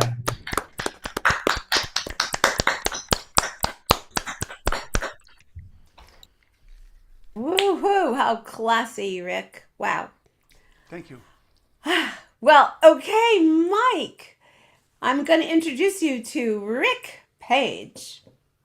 Yeah, we've met. How you doing, Rick? So I must ask this question because I'm pretty sure it's burning in the hearts of everyone who's watching. Do you find it more difficult to deal with the jealousy of your vast musical talent or of your mustache? I guess the mustache. The mustache? Yeah, okay. I thought it might be. Clearly, a lot of work has gone into both. Hey, so I was, when I was going through, I do the thing where I go to your websites and stuff like that and look at that. And I remembered when you did this song, "Love Is Love Is," and so I was using that to help prep me, get me pumped up to do the research and go about and do this stuff. So a couple of questions about that song, which he didn't play, but I just want to ask him: is Dave Page your brother? Yes. Yes. Okay. I noticed that he was on there. I thought, oh, that's cool. You guys play together a lot, or record a lot? He passed away in 2005, but back in the late 60s, we were in a band together with my cousin, and he passed away too. But yeah, we played for many years. Yeah, cool. Nice, good bass player. So where do the hours go? The thing that initially strikes me about some of your songs, and definitely struck me on this one, is you have a song whose images, whose thoughts, whose ideas are ideas we've all had. Mm-hmm. And you write relatively direct, relatively simple lyrics for those things, wanting to project that commonality, out there in this. But then you wrap it in music that has a wider range than most people will ever be able to obtain on a guitar. How is it that that's kind of your style? There's really no real answer on that, but I've probably been playing guitar longer than I've been writing, words. So that's going to always have one of those things there. So I don't know if that answers your question, but yeah. Yeah. And I like there's an underlying theme that I found in that song about respecting our memories. That's I really like that. Is that you agree with that? Oh yeah, because when you get to a certain age, as I can look around and see that we all share something here, we realize, you look back and you say, wow, I've done a lot and I've not done a lot, but what I've done, I cherish. So, because you never know what tomorrow is going to bring, so you can live for today and appreciate what's in the past. Yeah, yeah, very, very much what I found in it. And then for the second song, Round Pond, is it? Yes. Round, It's circle? well, it's a local body of water, and the locals call it Round Pond. The official name is Lake Pentucket, but it's always been called Round Pond because it's pretty round. It's not huge, but That's to the west of Haverhill? it's yeah, yeah. Yeah, what's the highway that goes on the far side of that? 110. So you 110, have yeah.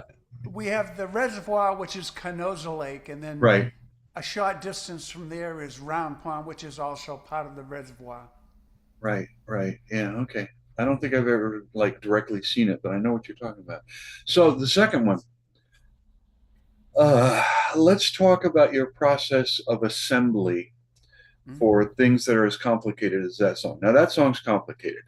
It has the underlying swing that you're playing on the thing, but you're throwing in all the modern stylings. You know, I hear what's that guy, the Australian famous fingerstyle player, you know, here's some of his kind of stuff and Martin Simpson's kind of stuff and all that kind of thing. How do you get that? What's the glue? How do you get that stuff together and maintain faithfulness to both of those kinds of things? That particular song, I had the music first, and as the music's going on, I hear melodies. So you know, I'll do a little bit of jazz type singing that goes along with it. It's jazzy, and but this particular day that I wrote in the song, it was a gorgeous day. It was the end of July, and I was taking my walk, and I just stopped and appreciated nature, and it just all came to me. I called myself on the phone and left the words, so by the time I got home, I wouldn't forget them all. But I mean, it was definitely a snapshot in time of what I was experiencing then. So between, you know, what I've already had musically and then the melody, I just put them together. Yeah. All right. Well, you know, great stuff as always. I always enjoy hearing you. And, you know, keep playing, keep coming back, and may you never run out of mustache wax. Here's Daphne. Thank you. Oh, that's great. Well, we're going to go back to the West Coast on to Oregon City, Oregon to hear Medine. Medine has been on here before, and she says she doesn't play regularly anywhere, but she just played at the Santa Cruz Harp Festival, so Medine played harp for us here last time. And at the Mystic Valley Tea House in Grants Pass just Friday. And she has something else possibly coming up at the Covert Cafe in Portland. Oh, for sure, coming up. And maybe in the Milwaukee and Oregon City Porch Fest this year. So you certainly get around, and we're glad to have you here, Medine. So take it away. Thank you. So yeah, I'm going to start with a song that's inspired by a documentary that I saw a couple years back about a woman who goes by the name of Peace Pilgrim. And it's a little bit about her.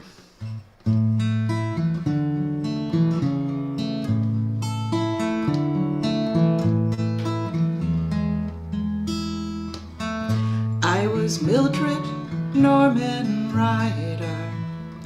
Now I'm Peace Pilgrim. Walked for almost 30 years through rain, snow, and sun. My pockets nearly empty, no baggage to bear. My journey is a calling that with these words I share. My message is a simple one that's easy to repeat. Let good conquer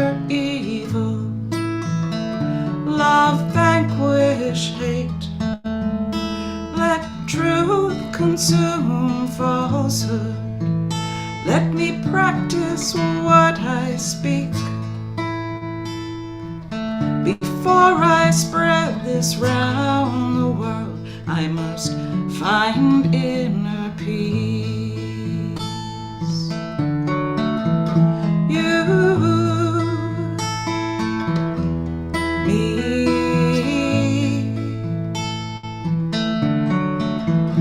we can live in harmony. As I look around me at neighbors' empty hands, I know I need to learn to give, not take all I can. Oh, I'm not the middle of the universe. I'm a tiny grain of sand, a note inside the symphony of all humans on this land. The greatest enemy I know lives inside my head, wears a coat of armor I'm learning to shed, measuring accomplishments by possessions, not by worth, forgiving everyone but me and robbing me of mirth.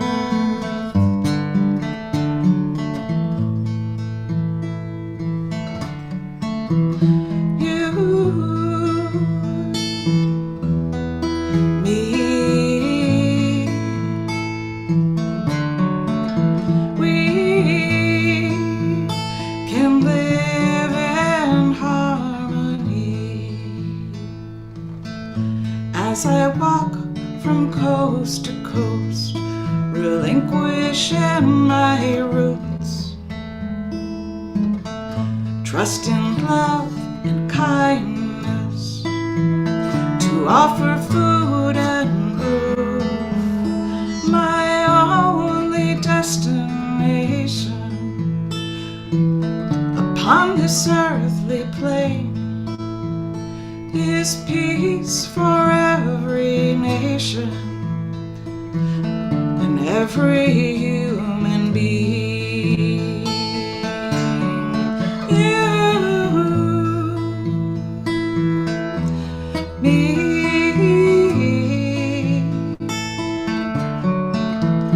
we can live in harmony. You, me, we can live in harmony. I was Mildred Norman Ryder, now I'm Peace Pilgrim.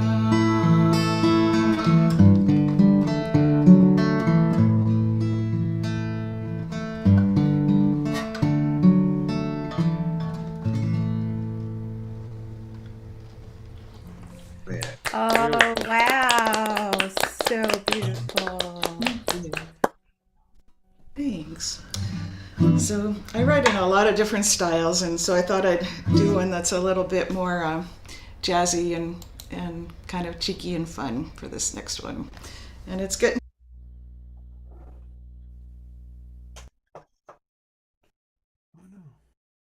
somehow I managed to mute myself there. So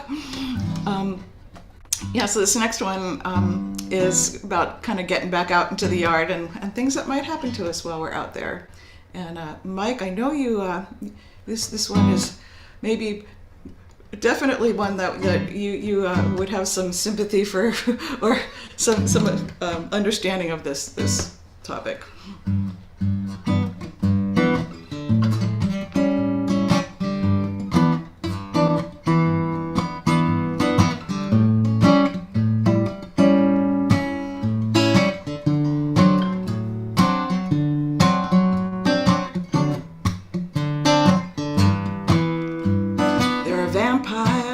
my garden. Oh, yes, you heard me right. And those thirsty little bloodsuckers don't seem to fear the light. They lurk in the hedges, waiting out of sight for some unlucky human to become a tasty bite. Now those vampires in my garden, oh, they barely make a sound. They sneak up behind me as they drink my liquid down. And when I feel that sting, I swear right out loud, damn those little mother suckers, give me garlic now. Oh, biz, biz, biz, busy, biz, busy, buzzing all around me.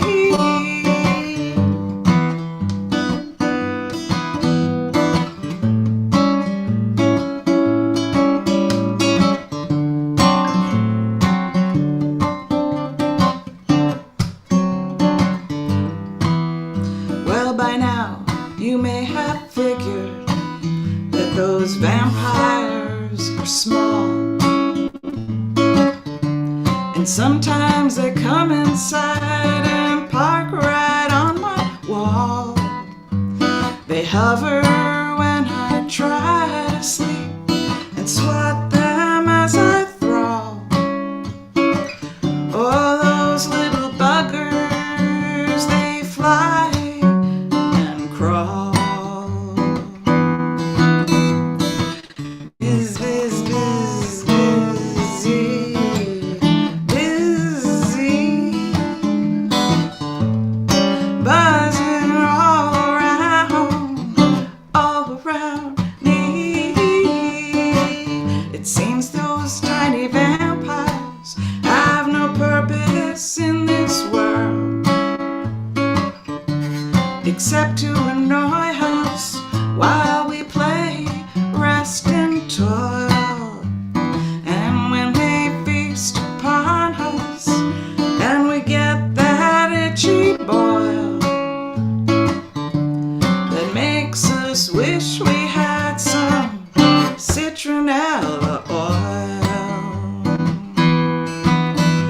Oh, biz, biz, biz, busy, biz, busy, buzzing all around me.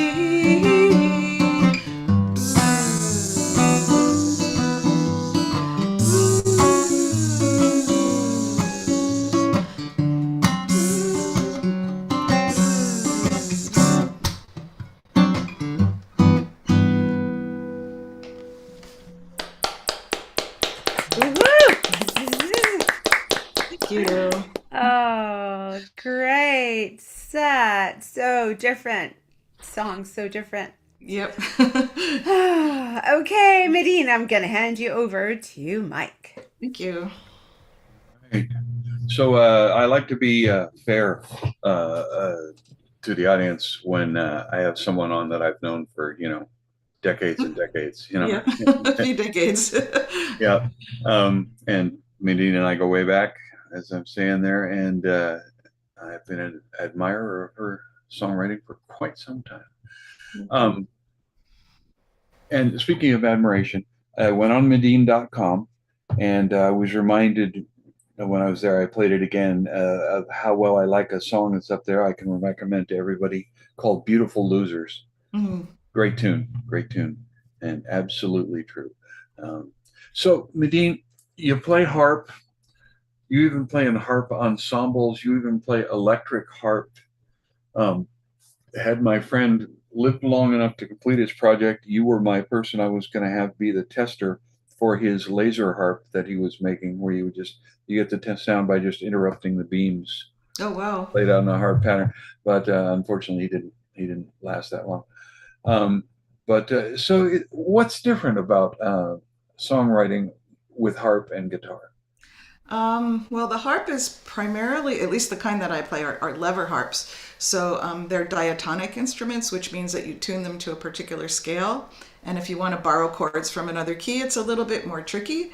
So my songwriting tends to be, I don't know, kind of a little different on the harp. Like I can get to a lot more chords on the guitar than I can get to on the harp. So that, and strummy things, like it's easier to get a groove going on the guitar than it is on the harp. You can do it, but it's a little. But you do it. I do it. It's just different though.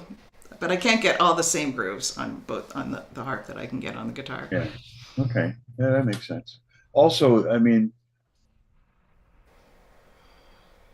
guitar, everybody's used to it. Mm-hmm. You know, it's the ubiquitous instrument of American music, you know, kind of thing. But the harp is different and has qualities that people associate with, you know, Christmas and you know, classical music, that kind of stuff. Yeah, so that must affect it too. Your first song, Mm-hmm. what called to you in the story of that woman's changes? Oh my goodness.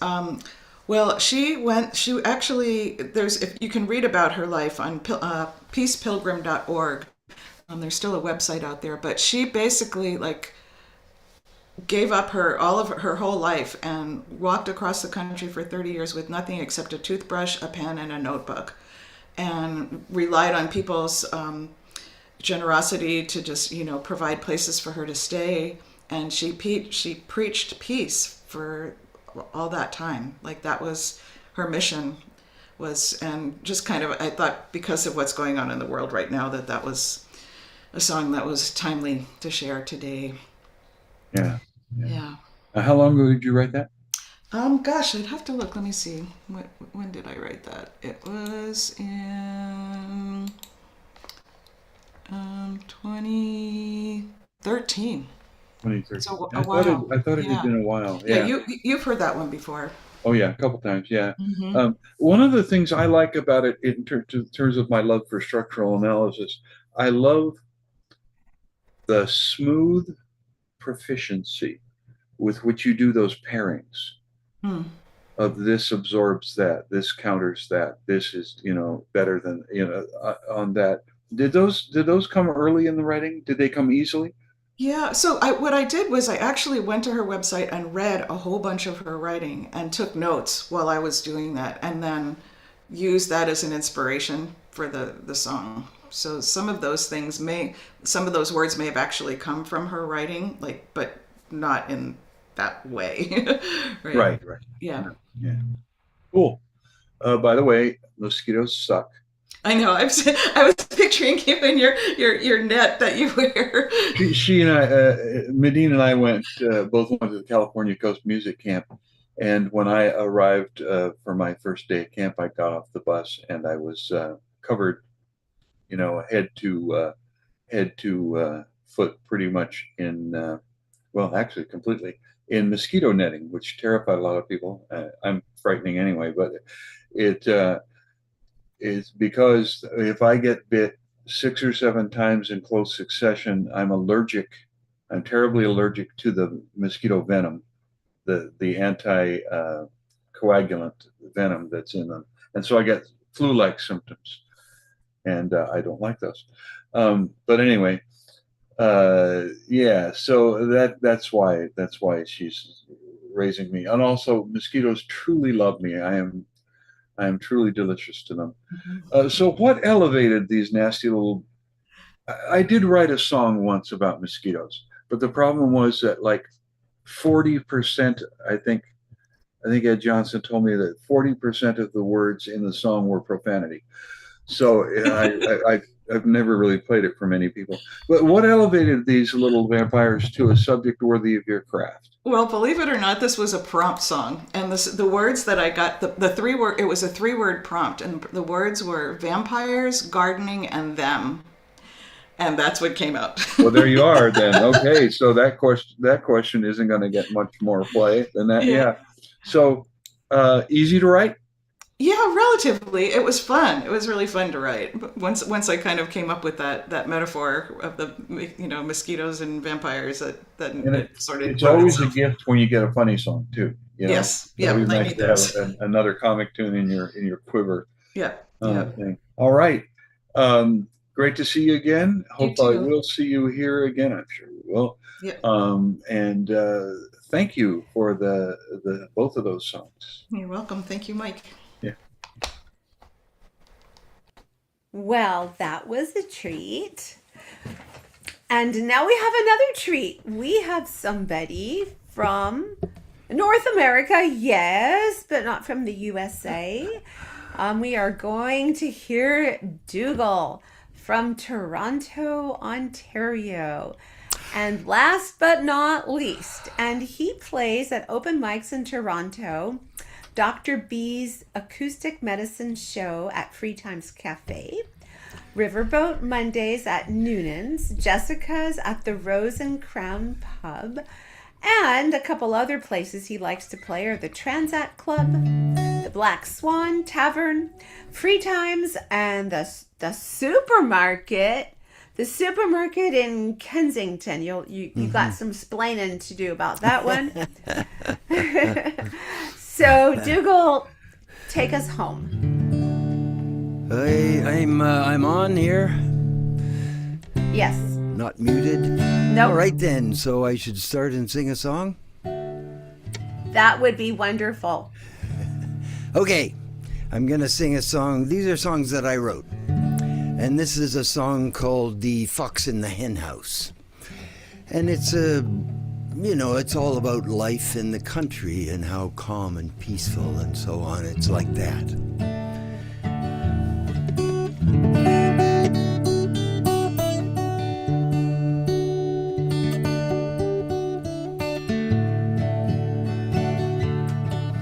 Well, the fox is in the hen house now. Somebody forgot the lock.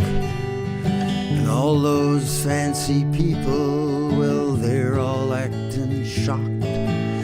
Fox is in the hen house now, creeping around all night. And everybody wants to know how we put it right. Well, we've seen all this before, felt this like a next world war. There's no too late to bar the door. I don't know if we can stand another 4 foxes in the hen house now, feathers flying everywhere. Ah, there's a storm a-raging and chickens all running scared. Foxes in the hen house now, is anybody safe? You're running out of time. Time is running out of space. Ah, they say there's nothing we can do. Let the clubhead follow through. Eat, drink, burn fossil fuel. Break the laws, we break the rules. Foxes in the hen house now, cooking up chicken dinners. He's gonna be cooking your gooses too. He's not getting any thinner. Foxes in the hen house now, he won't stop till he's done.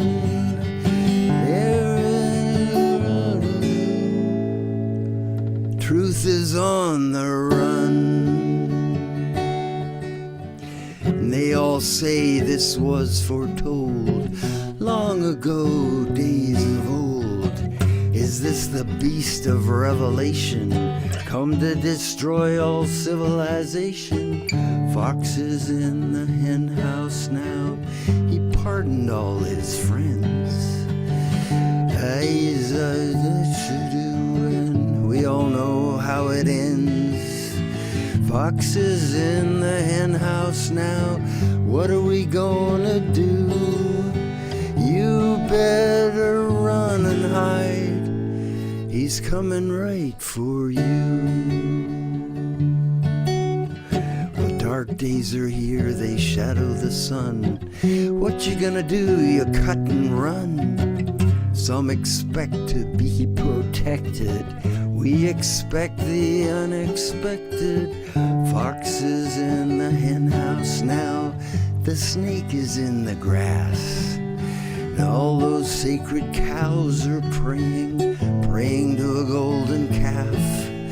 Fox is in the hen house now. Payment has come due. The devil is in the details. And what are we gonna do?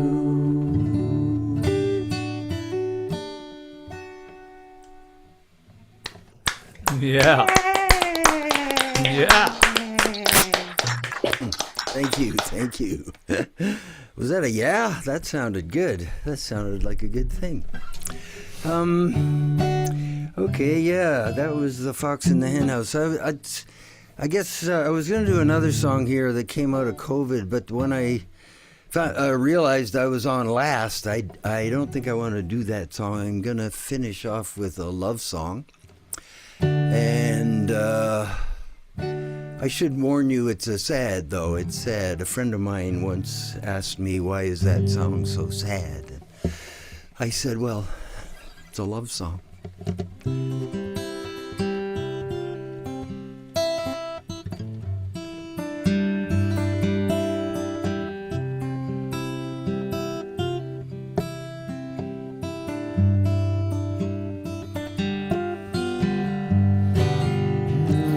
There were two chairs on the beach, side by side, an easy reach. Two chairs in the setting sun. You held the rose and I the gun. Then we stood and walked up the stairs, past all the empty chairs, and at the top you took off my watch, laid it down beside us there. There were two chairs by the fire. Darkness fell, the flames grew higher. Lying there in the afterglow, cognac and the fallen snow.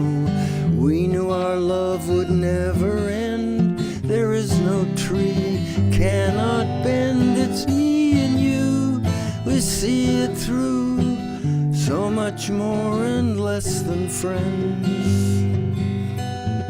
There were two chairs on the deck. I touched your hand, you kissed my neck. We talked of love, we spoke of fear, camembert and Alsatian beer. But then I felt you turn away, could not find words to say. Oh, what went wrong? We lost our song. I felt the music fade away.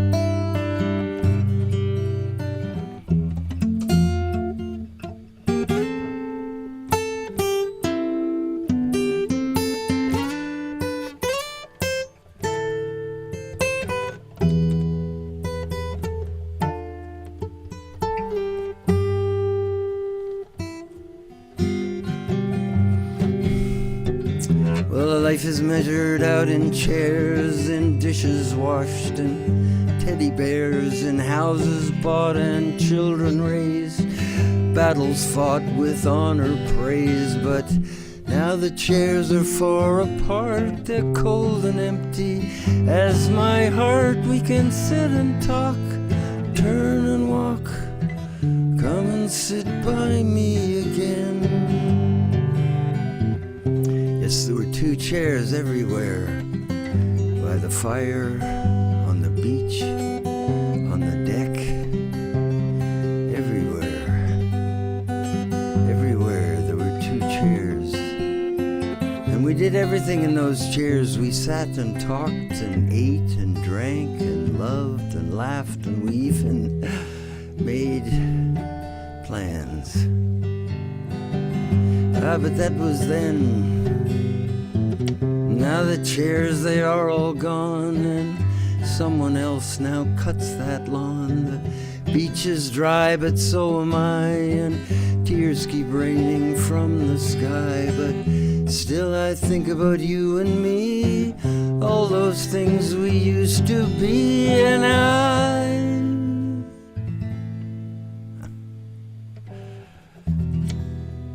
don't know what to say. I don't know what to say.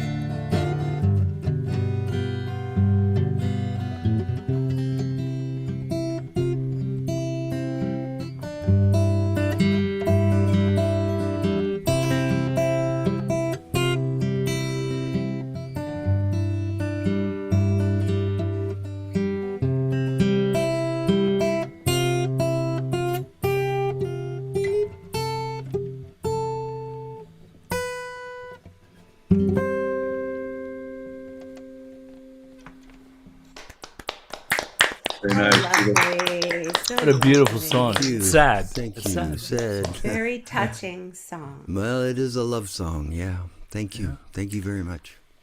Well, I'm going to hand you over to Mike for one last interview tonight. Well, Mike. Well, Dougal, you know, I want to start by saying something that's not directly about your songwriting per se, but about your attention to detail as a performer, to recognize your position as the last person and select something that helps make this a show rather than just a random collection of stuff. That's we appreciate it very greatly when people do that, and I just want to thank you for that. Hey, I was at dougalsongs.com looking around. I was listening to the songs on there. I really was digging 15 Men. You must have been on the YouTube channel, yes? Were you? dougalsongs.com. Oh, maybe I did put the video of 15 Men up there. I haven't done a recording of that, but yeah, well, I call that a modern day murder ballad. Right. Yeah. Yeah. Because that's what it is. And you know, like Tom Dooley and Long Black Veil and stuff like that. I only realized that after I'd written it, though, and I thought. But it was funny about the 15 and the old pirate songs, because that was what struck me, was those 15 goons. Like, it took 15 goons to get rid of one journalist. So that kind of speaks to the power of the free press, maybe. Yeah. But it's a complicated song, to be sure. Yeah. Yeah. Much simpler song in a sense, but beautifully constructed as Fox in the Hen House there. You know, I grew up for part of my early life on a farm in Kansas, and we had weasels, not foxes. Weasels. But it's the same deal. That when they get into a dovecote or a hen house, it's a massacre. You know, Yeah. So it's almost as though you had some particular person in mind as the fox. Well, that's open to interpretation, like good art is. You know, you can see Sure that. I mean, there's right just at this moment. There's, I think, a lot of people that would fit into that. Place. Yeah. But anyway, very fine, metaphoric work in that thing. A couple of the lines in there that really grabbed me. Time is running out of space. That's very cool. That's very cool. Don't ask me if I know what it means, but it's very cool. I was thinking of the theory of relativity, you know, and 3-dimensional, 4-dimensional space-time, something like that. Yeah. But it just sounded like, you know, time is out of joint, or, you know, that kind of feeling. Yeah, exactly. That's the sentiment from it, to be sure. And it's a great. And then I love the sacred cows bowing to the golden calf. That's like so perfect. Yeah. All right. Well, you actually listen. I appreciate that. You are a good listener. That's what they pay me for. Yeah. All right. 2 chairs. Oh, yeah. Just some wow images in there. And that is an excellent example, as you've probably already gathered. I like having the artist here to be able to talk about what they do that all the rest of us songwriters can emulate. And the use of a single image like that to unify the entire song, because the song is stretched out over time and events, but the two chairs keeps it all right, in together. Were the two chairs, was that the starting point of the songwriting? Well, yeah, there were two chairs on the beach. I was kind of a bad time in my life. I was not doing well, and was talking to a friend of mine, John, and I said, John, I got to get out of town. I got to go away and lie low for a while. And he said, well, I got this place up north on Lake Coagama. You're welcome to go up there. So I went up there, and I mean, he has a family, wife, 2 kids, and that was their summer place. They weren't there at the time, but, it was on an island, and I paddled over, got my canoe. I had to get a boat to go over, so I got my canoe, paddled over, and I pulled up on the beach in front of the cottage, and there were 2 chairs sitting there.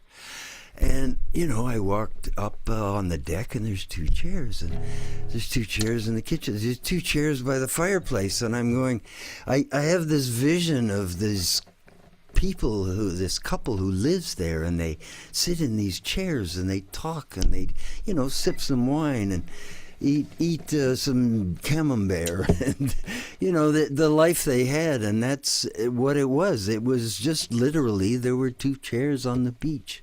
And that I look at songwriting, how pearls are made. There's a little bit of grit gets inside the oyster, and the oyster wraps it around with mother of pearl and makes it beautiful and all that. Well, I think songwriting is like that. You get a little something bothers you, something nags at you.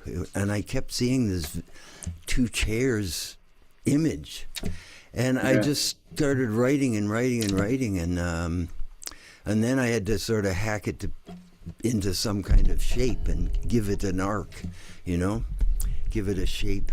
So that was... You're inspiring me. I now believe I must write a song that includes the word maker in it. Maker? No, N-A-C-R-E. Nacre. That's the stuff that gets around the grit. Yeah.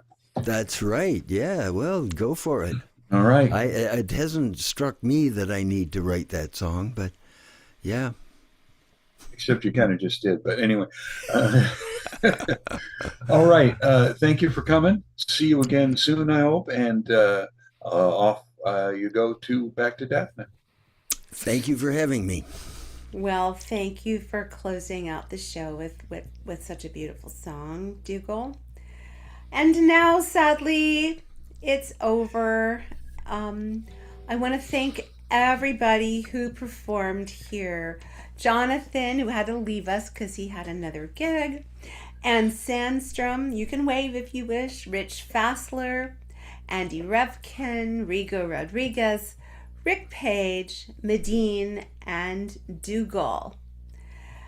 And we are going to be back here again on Open Mic America on Sunday, May 17th, same time, same station.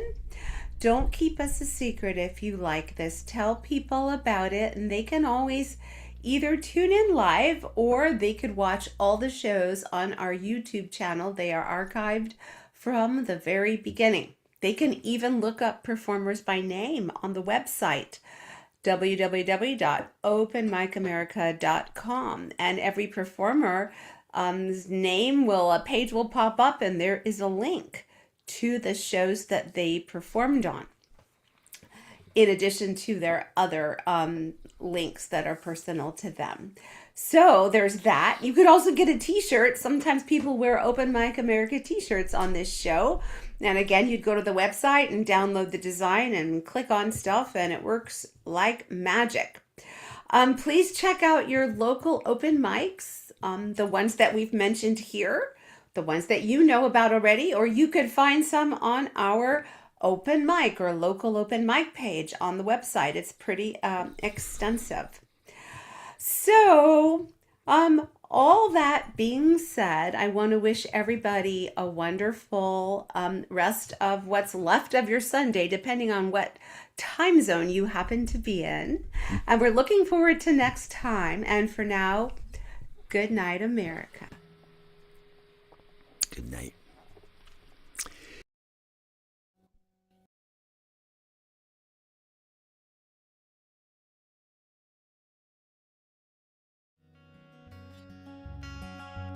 If you meet me at the corner of Russell and Albina, just about a block from Mississippi Avenue, I'll take you to a house where they hang carpets on the wall. And if we go there on a Sunday, there's a song I'll take you through.